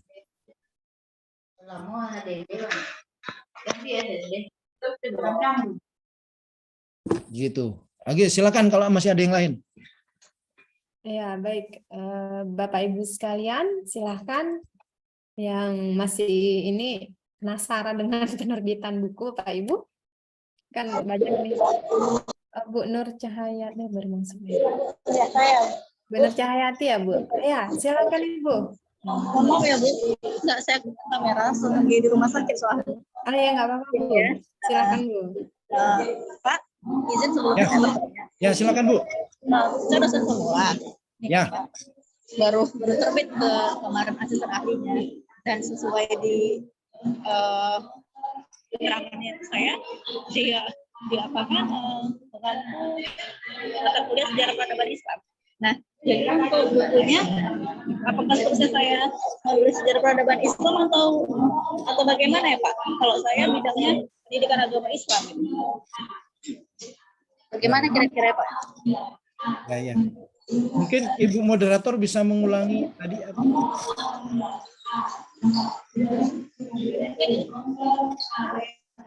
Beliau ini backgroundnya pendidikan agama Islam gitu Oh ya. ya, ya, oke, oke. Tulisannya terkait dengan sejarah tadi ya, sejarah keislaman apa tadi ada? Ya, sejarah Ya, Bu, ya? peradaban Islam. Ya, di SK asisten ahlinya saya mengambil mata kuliah sejarah peradaban Islam. Nah, jadi apakah seterusnya saya harus menulis buku atau artikel itu sesuai dengan rule-nya itu sejarah peradaban Islam terus atau bagaimana? Kan di bidang pendidikan agama Islam itu kan banyak, ada akidah akhlak, ada tauhid, ada hadis. Nah, jadi Ya. kalau saya keluar dari rule sejarah peradaban Islam itu apakah boleh Pak atau gimana ya? Ya. Ya. Ya, Pak. Jadi gini Bu, kalau Ibu mau apa ya, mau sesuai bidangnya juga boleh. Tapi keluar-keluar sedikit juga nggak apa-apa. Tapi saya kira kalau Ibu mau menulis ya, misalnya tentang akhlak aja ya, wah itu kan udah luas banget Bu. Ibu bisa menulis apa saja ya tentang akhlak itu ya, dengan dikaitkan dengan fenomena sekarang misalnya LGBT gitu ya, itu kan menarik Bu. Bisa aja. Jadi kalau Ibu mau konsisten dengan pendidikan agama Islamnya aja bisa. Tapi misalnya Ibu mau melebar ke yang lain ya nggak apa-apa juga gitu ya. Yang penting itu apa ya? Jadi jangan menganggap menulis tuh harus ahli sebegitu rupa, itu jangan begitu. Nggak ada itu. Jadi karena saya nggak ahli ini saya nggak mau menulis, itu yang menghambat kita justru nggak mau menulis. Jadi nggak perlu ahli benar-benar seperti itulah menulis itu ya. Justru itu nanti kita sadari setelah kita menulis. Jadi setelah kita menerbitkan buku ya, nanti kita baru menyadari, oh kekurangan saya ini. Ya kayak kita lah kalau misalnya ceramah gitu ya, diundang di kayak gini, kan nanti saya akan evaluasi. Oh saya kekurangan saya apa ya ketika tadi itu tampil. Kan nanti itu lalu saya tutupi kan kelemahan saya itu dengan apa. Nah begitu juga buku. Ya, makanya banyak orang menulis buku ya, ada edisi revisinya sampai 6 kali, 7 kali gitu ya. Karena dia merasa, oh ini masih kurang, saya tambah ini. Oh ini kurang, saya tambah ini. Begitu terus. Nah, oleh karena itu jangan soal ahli dan tidak ahli itu menghambat kita menulis gitu ya. Nulis aja lah gitu ya. Seperti Baik Pak. Terima kasih Pak ya. Berarti itu nggak mempengaruhi kita pas kenaikan pangkat, itu nggak mempengaruhi Pak ya? Ya kan kalau ibu nuliskan nanti itu untukku bisa kan Bu? Bisa. Iya. Kebanyakan tulisan saya di luar sejarah peradaban Islam banyaknya mengangkat pendidikan karakter. Cuman gini Bu, kalau dia nggak linear biasanya nilainya skornya kecil gitu. Tapi Gitu kalau ya, linearnya kan skornya besar. Cuman itu aja kan Bu? Oh baik, di luar itu nggak masalah Pak ya? Nggak masalah. Iya Pak. Pak, satu lagi ini kalau yang paling dominan untuk meningkatkan hukum itu bagusnya kita tulis di buku ajar atau referensi atau monograf untuk meningkatkan kualitas penulisan. Kalau yang besar itu hukumnya buku ajar Bu. Buku ajar ya? Oh buku ajar. Cuman kalau referensi itu boleh juga ya tapi ya nggak apa-apa lah kalau mau pilihan aja itu Bu, monggo aja. Kalau saya nulis buku ajar juga, saya juga menulis buku referensi gitu ya. Jadi ya selang-seling aja gitu, nggak masalah gitu ya. Makasih banyak infonya Pak ya. Ibu. Maaf ya, ya Pak. Baik, terima kasih. Ini selanjutnya nih Pak, ya kita lanjut Pak ya. Ada Ibu Tuti Indriani yang sudah raise hand. Silakan Ibu. Baik, Pak. Bismillahirrahmanirrahim. Assalamualaikum warahmatullahi wabarakatuh. Waalaikumsalam. Salam. Langsung saja, Pak, Ya. pada pertanyaan. Begini, Pak, saya sedang mengadakan penelitian di beberapa sekolah Ya. yang notabene fenomena ini adalah baru. Saya meneliti tentang kurikulum merdeka di sekolah penggerak. Ya, betul, Yang betul. ketika ini saya mulai tahun 2022 kemarin, di mana saya melakukan penelitian ini adalah dari kasus nyata bahwa ketika anak saya tidak bisa pindah ke sekolah penggerak yang merupakan yang pindah dari sekolah dari aliyah, artinya bukan dari sekolah penggerak. Ya. Nah, jadi artinya begini Pak, bagaimana apakah bisa nanti hasil penelitian saya ini dibuat menjadi buku ketika referensinya sangat minim Pak, karena ini fenomena baru gitu ya. Sekolah penggerak ini baru ada di Provinsi Jambi begitu. Ya. Begitu Pak. Jadi referensinya sangat minim dan saya menulis ini memang murni hasil penelitian dari 5 sekolah penggerak yang saya teliti Pak. Dan ini masih berjalan, belum tuntas jadi sebuah laporan. Ya. Terima kasih. Ya, baik, Ibu Gusdiani. Jadi menurut saya ya, itu Ibu bisa jadi 2 tulisan. Itu pertama itu jurnal ya. Ibu jurnal itu skornya besar loh. Kalau itu betul-betul masalah baru, Bu, saya tarankan itu coba dikirim ke Scopus. Ya, kalau betul-betul itu baru ya. Mana tahu ya kan kadang-kadang penilaian Scopus itu juga hal baru yang penting itu. Bukan yang umum gitu. Jadi tulis dalam bentuk jurnal ya.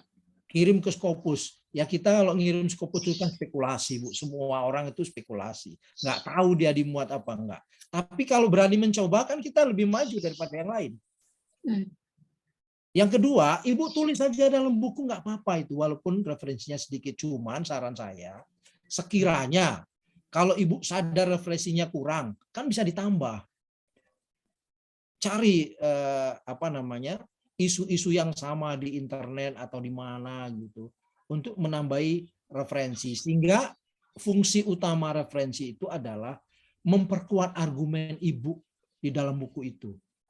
Jadi kalau Ibu misalnya ditanya, katakanlah kayak ujian disertasi gitu ya, Ibu tinggal bilang, nah, profesor ini mengatakan begini dalam buku ini, dalam penelitian lain begini. Tapi kalau memang nggak ada, bilang aja temuan saya di lapangan seperti ini, gitu. Ya, mohon maaf Pak. Beberapa bulan yang lalu, bulan Mei lah kalau nggak salah, April apa ya, saya ikut webinar secara online dari Ebis Maria. Saya bertanya dengan satu profesor dari Bali. Saya pertanyakan juga ketika tulisan saya ini nanti referensinya sangat kurang, Prof. Beliau bilang nggak usah Ibu pikirkan referensi, Ibu tulis aja kelima profil sekolah yang Ibu teliti. Apakah bisa begitu, Pak? Ya bisa aja, Bu. Nggak apa-apa kan? Ya, cuman saya kira tentu pasti dalam penelitian Ibu itu ada pengertian dasar ya. Ya, ada yang dimasukkan gitu. Yang lain yang sekiranya hasil Ibu itu nggak ada ya nggak usah, nggak apa-apa. Jadi jangan juga tertekan. Kok referensinya nggak ada, saya jadi nggak pede. Saya kira nggak begitu ya. Nggak begitu ya. Saya kira orang-orang dulu kan nulis kayak misalnya Plato itu referensinya apa? Itu kan nggak ada waktu itu. Paling 1-2 buku dia sekarang kita kutip kan sampai sekarang itu udah berjalan bertahun-tahun, puluhan tahun. Ya jadi itu. Atau kadang-kadang satu isu ya banyak sekali orang menulis itu juga. Sehingga emang kalau udah ditulis misalnya KPK ya. Itu tahu nggak Ibu? KPK itu sudah ditulis orang itu lebih dari 5.000 judul. Kalau 5.000 judul emang tersisa itu. Kan nggak ada yang baru lagi di situ kan. Jadi di tesis, disertasi apa itu udah 5.000 judul lebih tentang KPK itu. Nah, jadi nggak apa-apa, saya kira Ibu itu ya pede aja Bu, karena itu kan temuan Ibu ya, nggak masalah itu referensi sedikit itu gitu. Saya kira gitu. Oke Pak, terima kasih banyak. Yuk, sama-sama Ya. Bu. Assalamualaikum. Malam.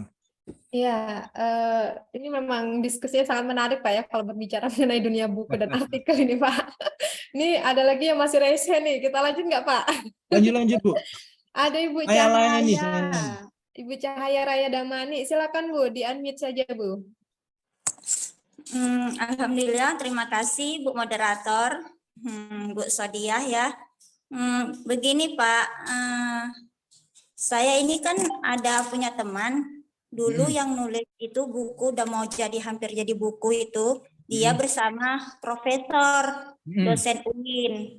Tapi udah sekitar 10 tahun yang lalu atau sekitar 12 tahun lalu, gini Pak maksudnya. Jadi belum sempat diterbitkan bukunya, udah naskahnya udah selesai nih, udah habis hampir siap kan. Jadi beliau kan udah meninggal gitu. Nah, profesor itu udah meninggal. Terus teman saya ini mau mengatakan filenya kan masih ada filenya sama dia yang asli, cuman kan belum diterbitkan. Jadi kami mau mengedit kembali judul yang lama itu, kami revisi gitu. Apakah gitu nanti akan dimasukkan nama Prof itu, apa kami aja nanti mau 2 orang gitu. Jadi pembacanya kan itu kalau kita profesor itu kan pembacanya lebih banyak peminatnya biasanya. Bisa ini buku ajar loh Pak, mau menulis buku ajar. Tapi kalau dimasukkan kami kan hanya magister, belum lagi doktor, itu kan pembacanya nanti tentunya masih rendah gitu.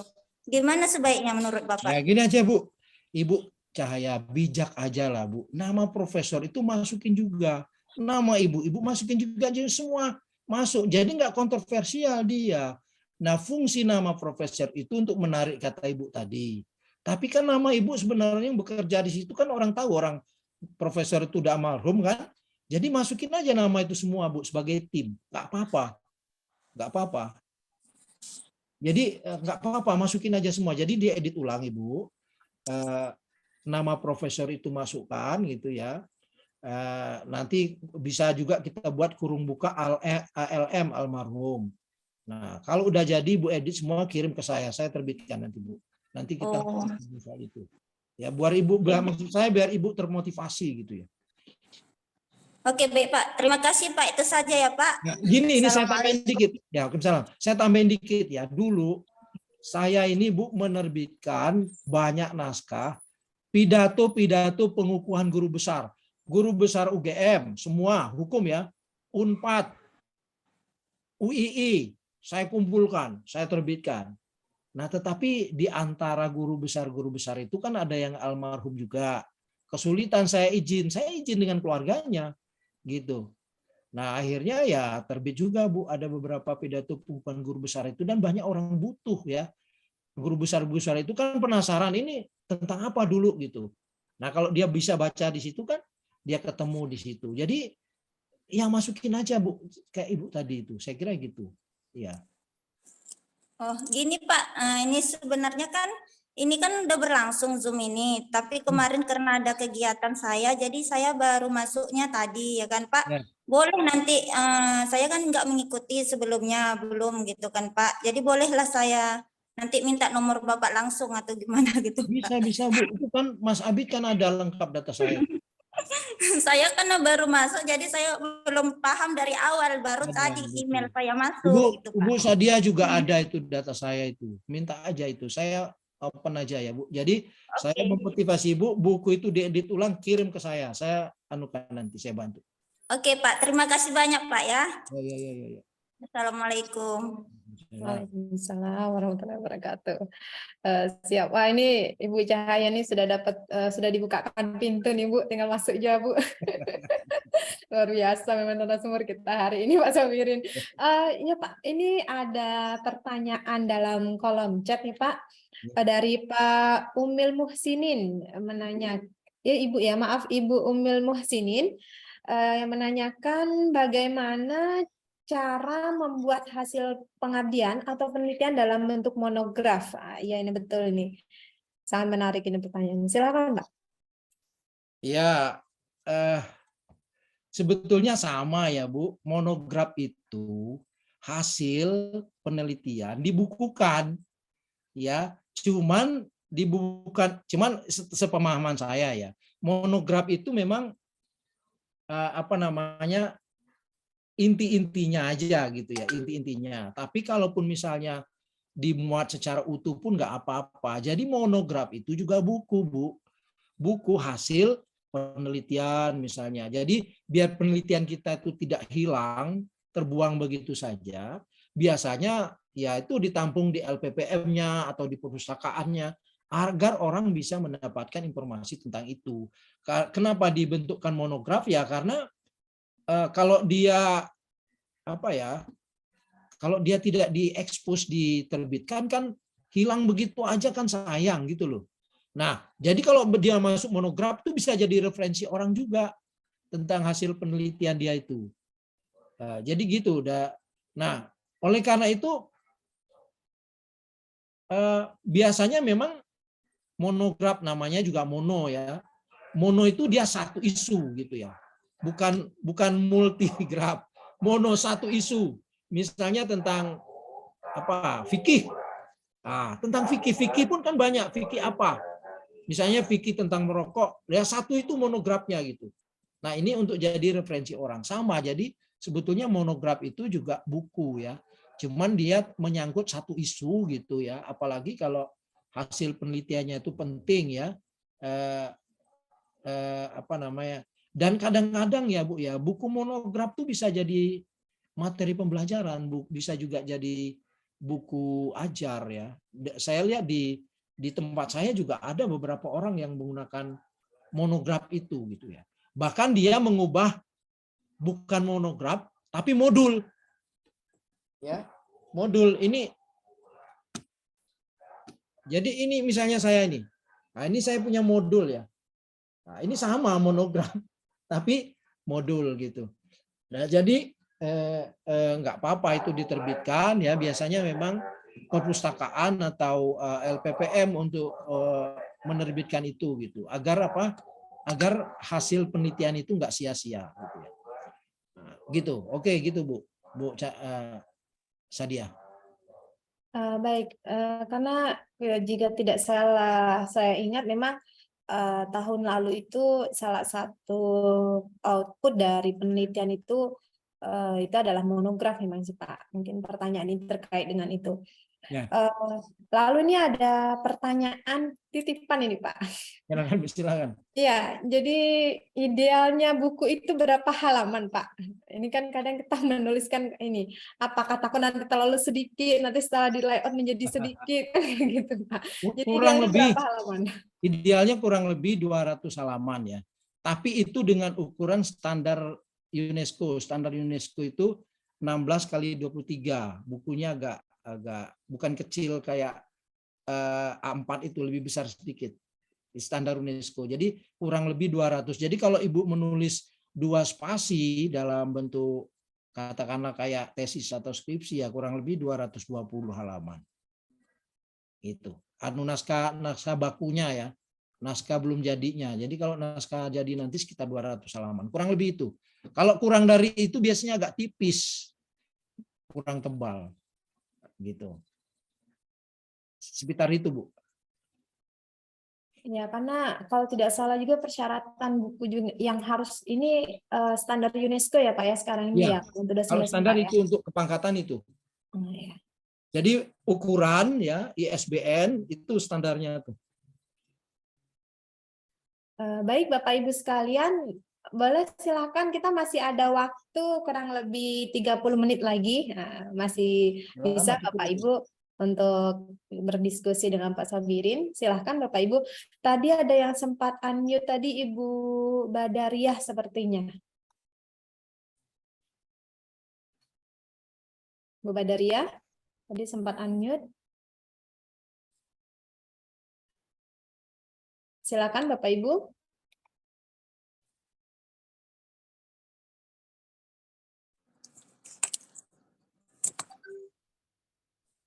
Bu, izin lagi aja, Bu. Ayo, silakan, masih penasaran ini Pak Ibu Cahaya nih Pak. Silakan Bu.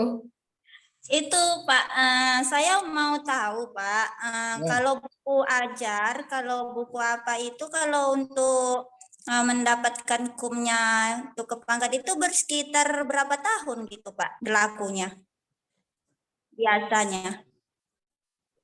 Apa menurut universitas atau instansi tempat kampus masing-masing atau gimana Pak kalau standar? Itu setahu saya, Bu, itu yang memegang policy itu kalau di tempat kami itu SDM. Oh, Nah, jadi kalau misalnya dia, karena gini, kalau di tempat kami itu kaitannya juga dengan reward, Bu.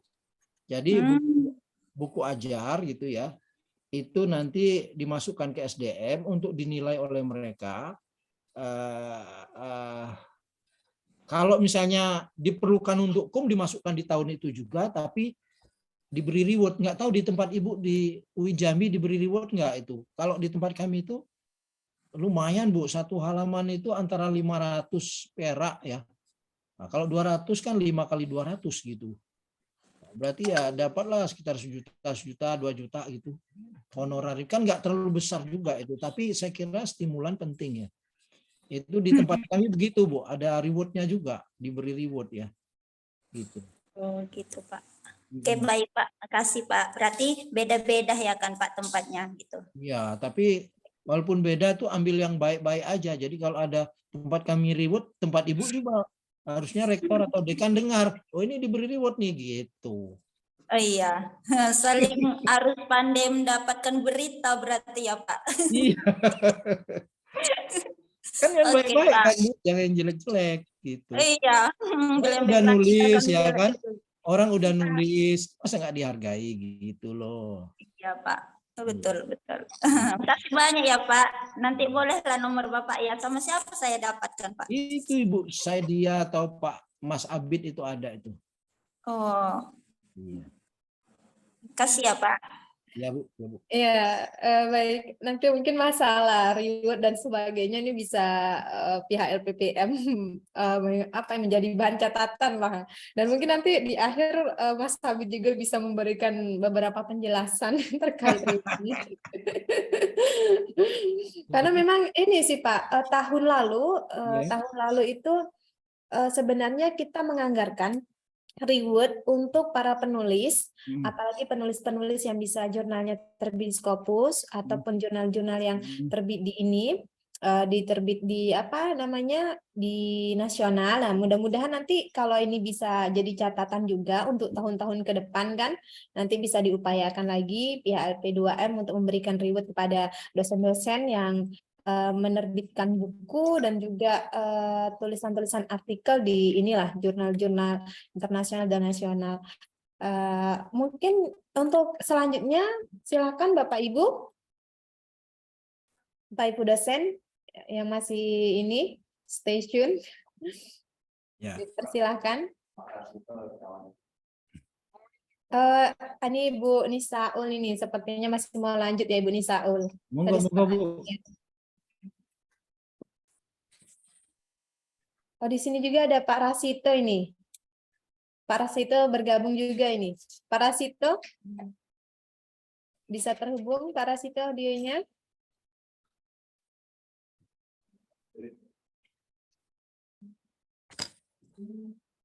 Pak Rasito sepertinya belum terhubung ini.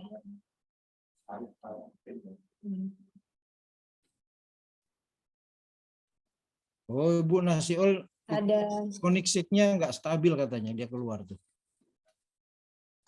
Oh, koneksinya tidak stabil ya, baik. Ini ada Pak Farid Hakim juga nih. Pak Farid Hakim masih bergabung, Pak? Pak Farid Hakim? Masih, Bu. Ah iya, ini beliau ini juga luar biasa nih tulisannya. Silakan, Pak.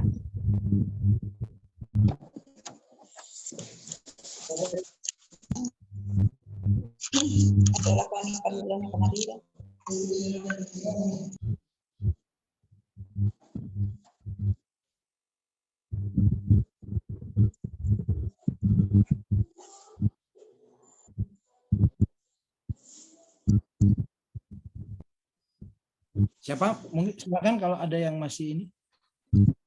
Ini Pak Farid Hakim atau Bu Eva ini? Sepertinya sebarengan ini unmute-nya nih.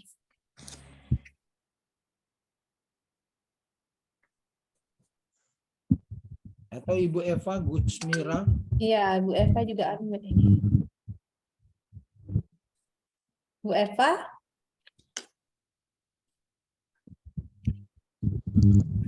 Sinyalnya. Atau Pak Farid Hakim? Pak Farid Hakim masih unmute ini. Silakan Pak Farid Hakim.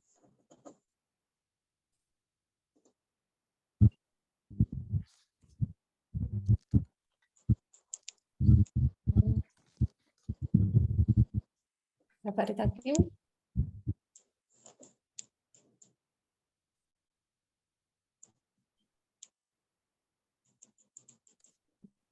Oke, Bu Eva tadi yang sudah unmute, silakan Bu Eva. Bu Eva Gusmira.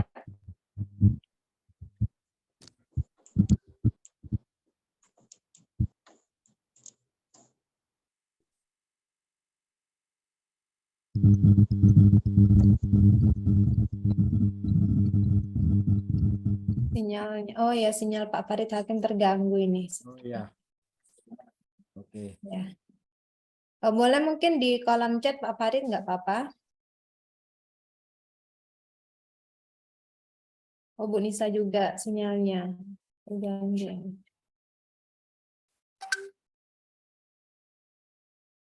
Silakan Bapak Ibu yang lain.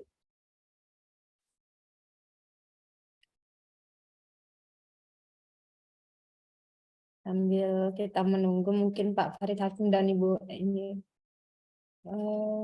Bu Ramlah ya, masih berlanjut ya, Bu Ramlah? Ya, baik. Ya, silakan Ibu. Makan. Assalamualaikum warahmatullahi wabarakatuh. Waalaikumsalam. Hormati Bapak narasumber, kemudian Bapak dan Ibu yang ada di ruang Zoom ini. Jadi yang saya tanyakan, kita mengutip pendapat orang, kemudian pendapat orang ini ngutip lagi dari buku aslinya.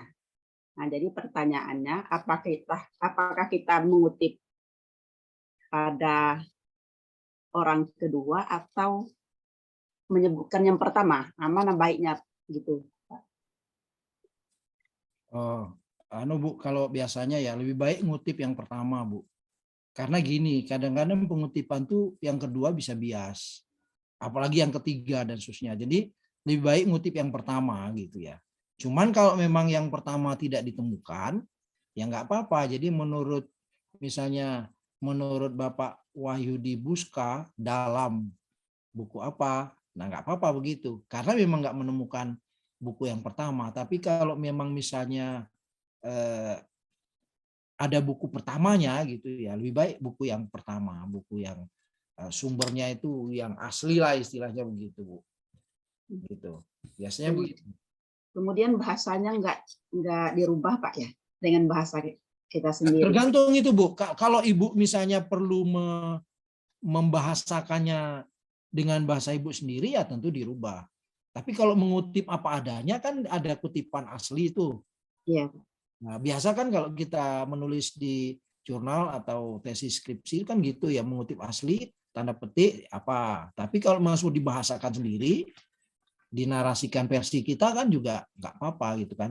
Nah, biasanya kalau orang menulis artikel ya, itu lebih banyak dibahasakan versinya sendiri. Ya, jadi diversikan menurut bahasanya sendiri gitu ya. Sehingga kalau kalau dengan bahasanya sendiri itu kan lebih lebih valid lah ya, lebih valid seperti itu, Bu. Kadang-kadang kita ragu kan Pak, kita Iya.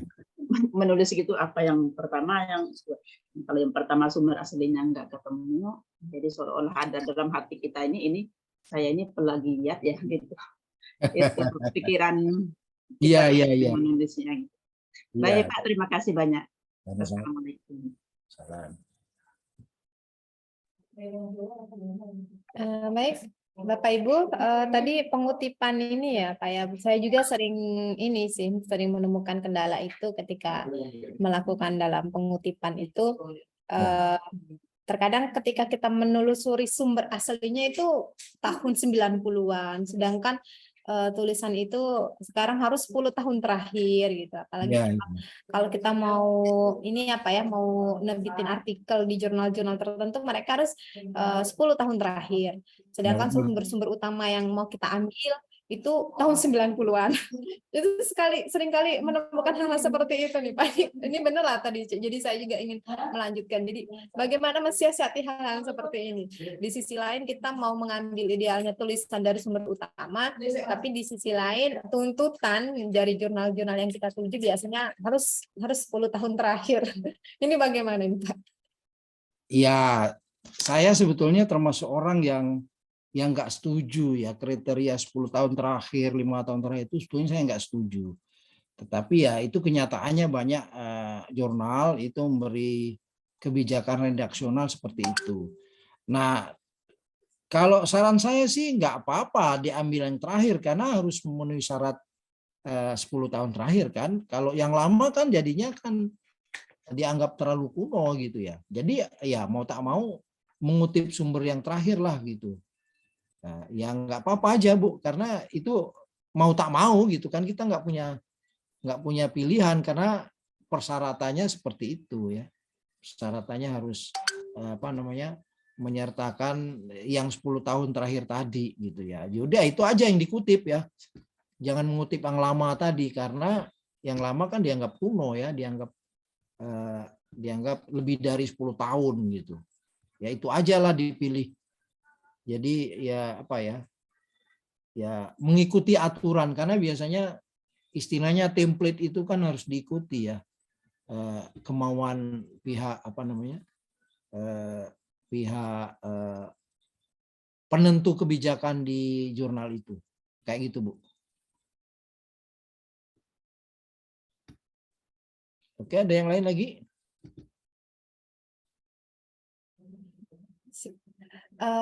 Silakan Bapak Ibu, ya kita masih ada waktu nih beberapa menit lagi.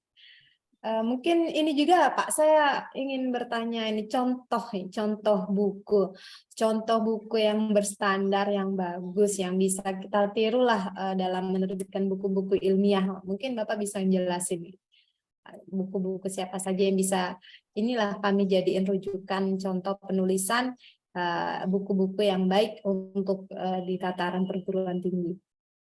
Banyak Bu, saya kira ya kalau di HTN itu ya Jimli Asidiki, Profesor Mahfud ya. Itu buku-buku standar ya. Kalau ekonomi itu Faisal Basri, kalau agama itu saya kira buku-buku dulu ada buku lama itu ya Zakia Derajat. Kalau baru itu saya kira banyak Bu, saya kira itulah yang udah seperti yang sering kita kenal itulah nama-nama mereka. Yang saya tahu sih itu ya. Jadi nama-nama yang sudah ternama yang mereka udah punya buku ya. Itu banyak. Tapi sebetulnya yang lain-lain juga banyak. Jadi bagus itu kadang-kadang karena materinya bagus. Tapi itu yang biasanya menjadi acuan. Jadi bukunya itu banyak dikutip ya. Banyak dikutip orang gitu ya. Mungkin Ibu juga bisa melihat nanti di Google Scholar saya ya.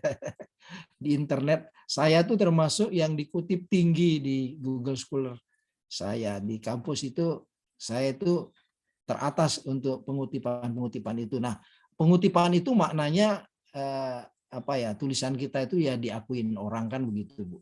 Saya kira gitu ya. Oke. Ya, baik Pak. Ini ada pertanyaan dalam kolom chat ini Pak, dari Pak Farid Hakim tadi. Beliau saat ini sedang berminat menulis opini, tetapi dalam opini ini tidak ada referensi, hanya pandangan pribadi saja, informasi umum, dan lebih ke banyak pendapat-pendapat dari pribadi dan naluri penulis gitu. Tentang realitas satu fenomena mungkin yang sedang terjadi ini, baik sosial, politik maupun Islam. Jadi apakah tulisan yang seperti ini sah atau tidak dalam penulisan opini nih Pak? Ya sah aja. Cuman saran saya kalau misalnya beliau menulis gitu ya. Tapi pasti ada lah itu yang bisa dirujuk menjadi referensi. Pasti ada. Tentang apa aja. Nah, caranya cari di internet. Yang bicara tentang itu apa pasti ada di internet. Ya, jadi walaupun pure pribadi juga nggak apa-apa, sama aja sih Bu, nggak apa-apa juga. Saya juga sering nggak ada referensi, sering juga pendapat pribadi murni. Tapi biasanya nggak ada lah tulisan kita tuh pure murni benar-benar dari kita sendiri itu nggak ada. Kan itu juga hasil bacaan-bacaan kita kan yang masuk, yang menjadi tadi ya investasi kita tadi yang kita keluarkan kan. Jadi pengetahuan kita itu kan juga karena membaca buku-buku orang lain, pengetahuan orang lain, artikel-artikel orang lain. Jadi ya tetapi intinya oke, nggak apa-apa itu nulis itu nggak apa-apa, apa namanya pendapat pribadi pun nggak soal, itu biasa aja gitu ya, nggak ya normal-normal aja gitu, orang menulis pribadi tentang apa nggak masalah, itu nggak masalah seperti itu ya. Yang masalah itu justru nggak menulis menurut saya gitu.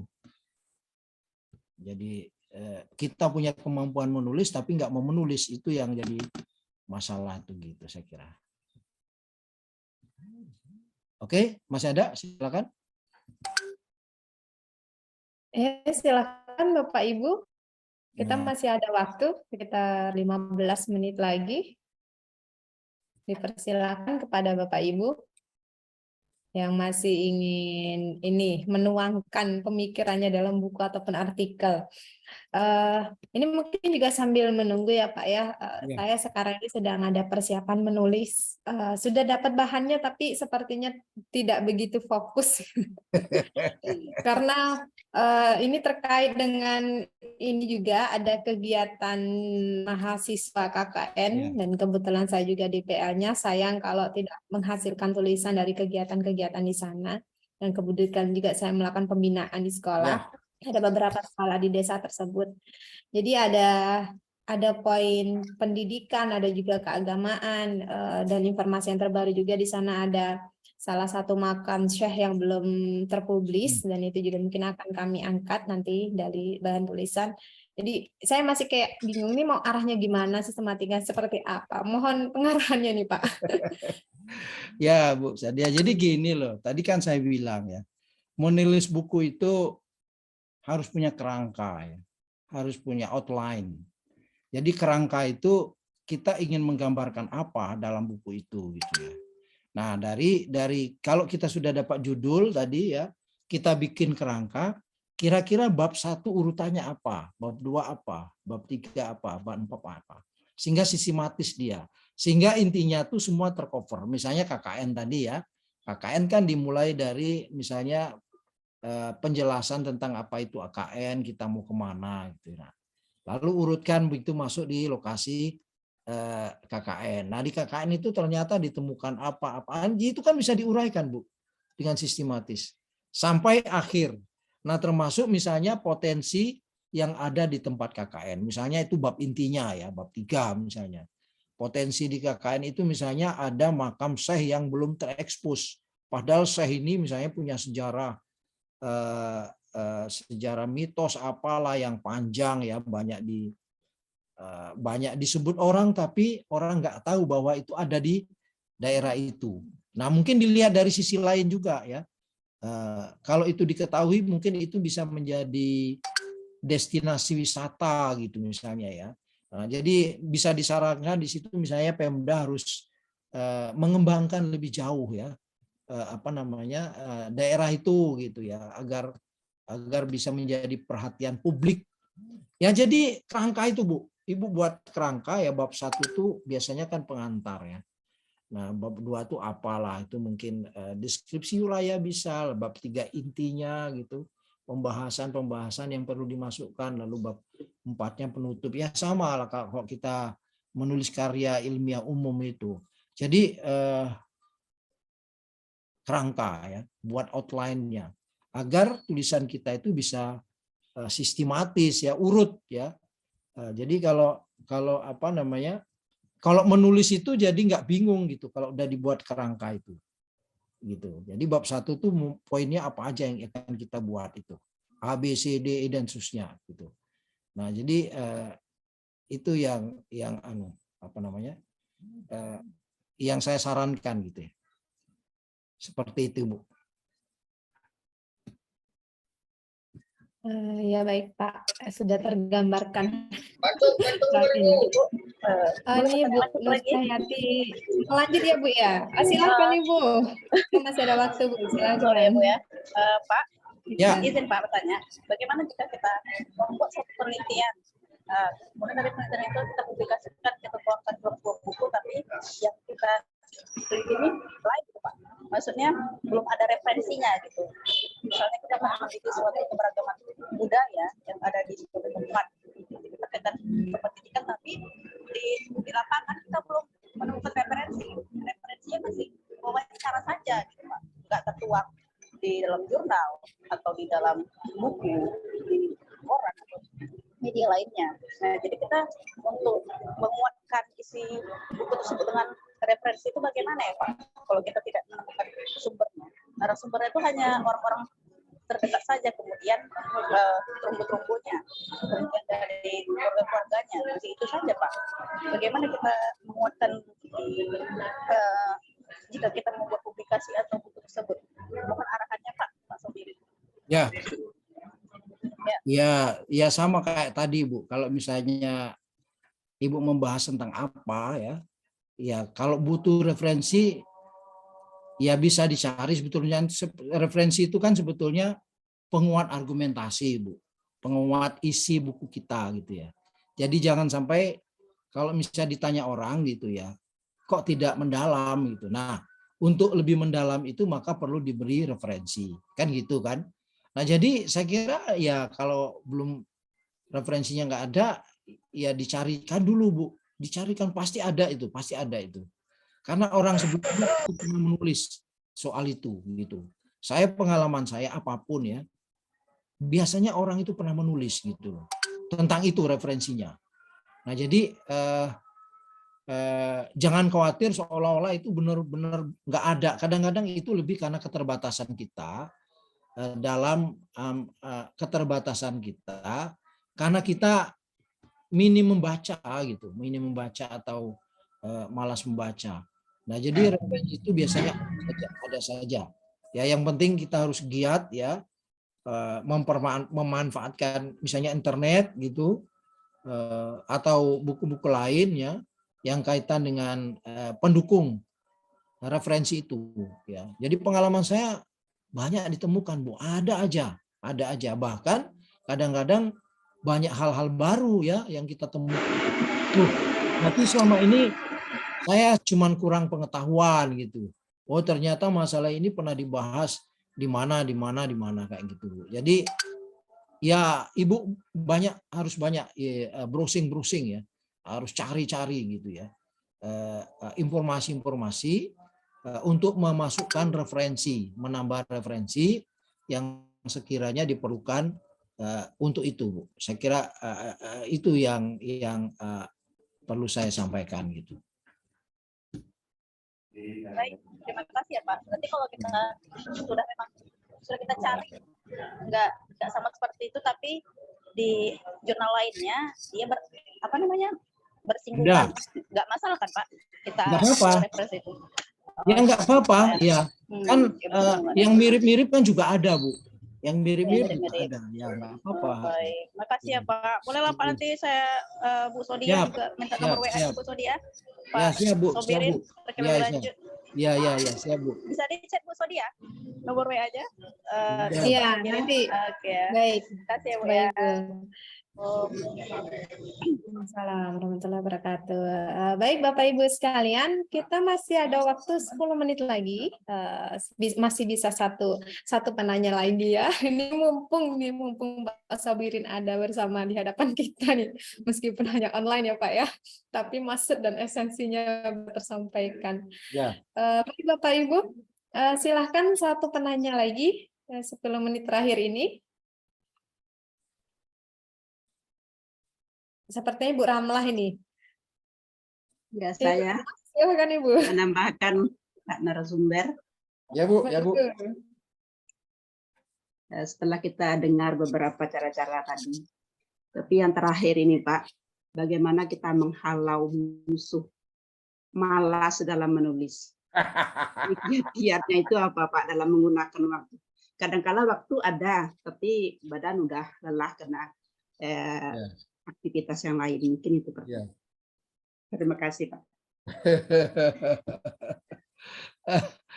Aduh, ya saya kira kalau itu sangat subjektif ya Bu, tapi memang harus ada semangat Bu, harus ada semangat meluangkan sedikit waktu untuk menulis itu. Kalau kita biarkan ya capek, malas ya kan semua kita capek kan. Semua kita pasti nggak punya waktu kalau betul-betul harus sampai benar-benar nggak ada kegiatan baru menulis itu. Saya kira nggak mungkin itu. Jadi harus ada tanda petik ya, harus ada sedikit dipaksakan untuk mengalokasikan waktu untuk menulis. Ya apakah misalnya di sore hari atau di subuh hari gitu. Silakan aja. Yang penting tuh jangan sampai kita mengikuti rasa malas kita gitu ya. Karena kalau mengikuti rasa malas kita itu ya kita nantinya nggak menulis-nulis kan. Jadi harus ada alokasi waktu, kita sedikit tanda petik paksakan untuk menulis itu gitu ya. Karena kalau nggak seperti itu saya kira nggak. Pengalaman saya begitu Bu. Pengalaman saya justru saya kadang-kadang aduh gimana ya, tapi saya cari-cari waktu ya untuk bisa menulis gitu ya, untuk bisa menulis. Nah, itu makanya perlu tadi saya bilang kita baca ya. Membaca itu kadang-kadang juga memberi motivasi untuk kita membaca gitu ya. Seperti itu. Bu. Ya, Oke gitu. Terima kasih Pak. Ya. Terima kasih banyak Pak. Ya. Baik Bapak Ibu sekalian, ini mungkin ada bisa closing, mungkin closing yang akan disampaikan oleh Mas Abid atau bagaimana Mas? Langsung saja. Ya. Mungkin untuk yang terakhir ini kami minta closing statement dari Bapak Sobirin yang bisa memotivasi kami semua nih Pak. Ya ini closing saya di materi saya terakhir dalam saya itu saya mengutip Pramudianantatur ya. Menulislah karena tanpa menulis engkau akan hilang dari pusaran sejarah. Jadi kita menulis itu membuat sejarah. Ya, jadi menulislah. Kalau kita tidak menulis kita akan ditelan oleh sejarah. Saya kira gitu aja closingnya ya. Baik, terima kasih banyak Pak. Mudah-mudahan setelah hari ini kami termotivasi ya Bu ya. Jangan sampai enggak Bu. Terima kasih banyak kepada Pak Sobirin yang telah membagi pengalaman yang sangat luar biasa kepada kami untuk segera menulis dan membukukan hasil temuan-temuan kami. Dan terima kasih banyak kepada Bapak Ibu dosen yang telah bergabung pada pagi hari ini. Mudah-mudahan satu karya minimal bisa kita terbitkan setelah ini ya Bapak Ibu sekalian. Iya betul. Apalagi Pak Sobirin sudah membuka ruang buat kita semua. Beliau bisa membina dan juga memfasilitasi kita untuk menuju ke penerbitan. Ini sudah langkah positif buat kita semua ya Bapak Ibu. Dari saya cukup sekian. Saya mohon maaf mungkin jika ada kekurangan dalam penyelenggaraan kegiatan webinar kita pada hari ini. Terima kasih banyak Bapak Sobirin. Ya. Terima kasih Bapak Ibu sekalian, dan saya akhiri dengan alhamdulillahirrahmanirrahim. Allahumma fiqil awamin tariq. Wassalamualaikum warahmatullahi wabarakatuh. Waalaikumsalam Waalaikumsalam warahmatullahi wabarakatuh. Pamit ya.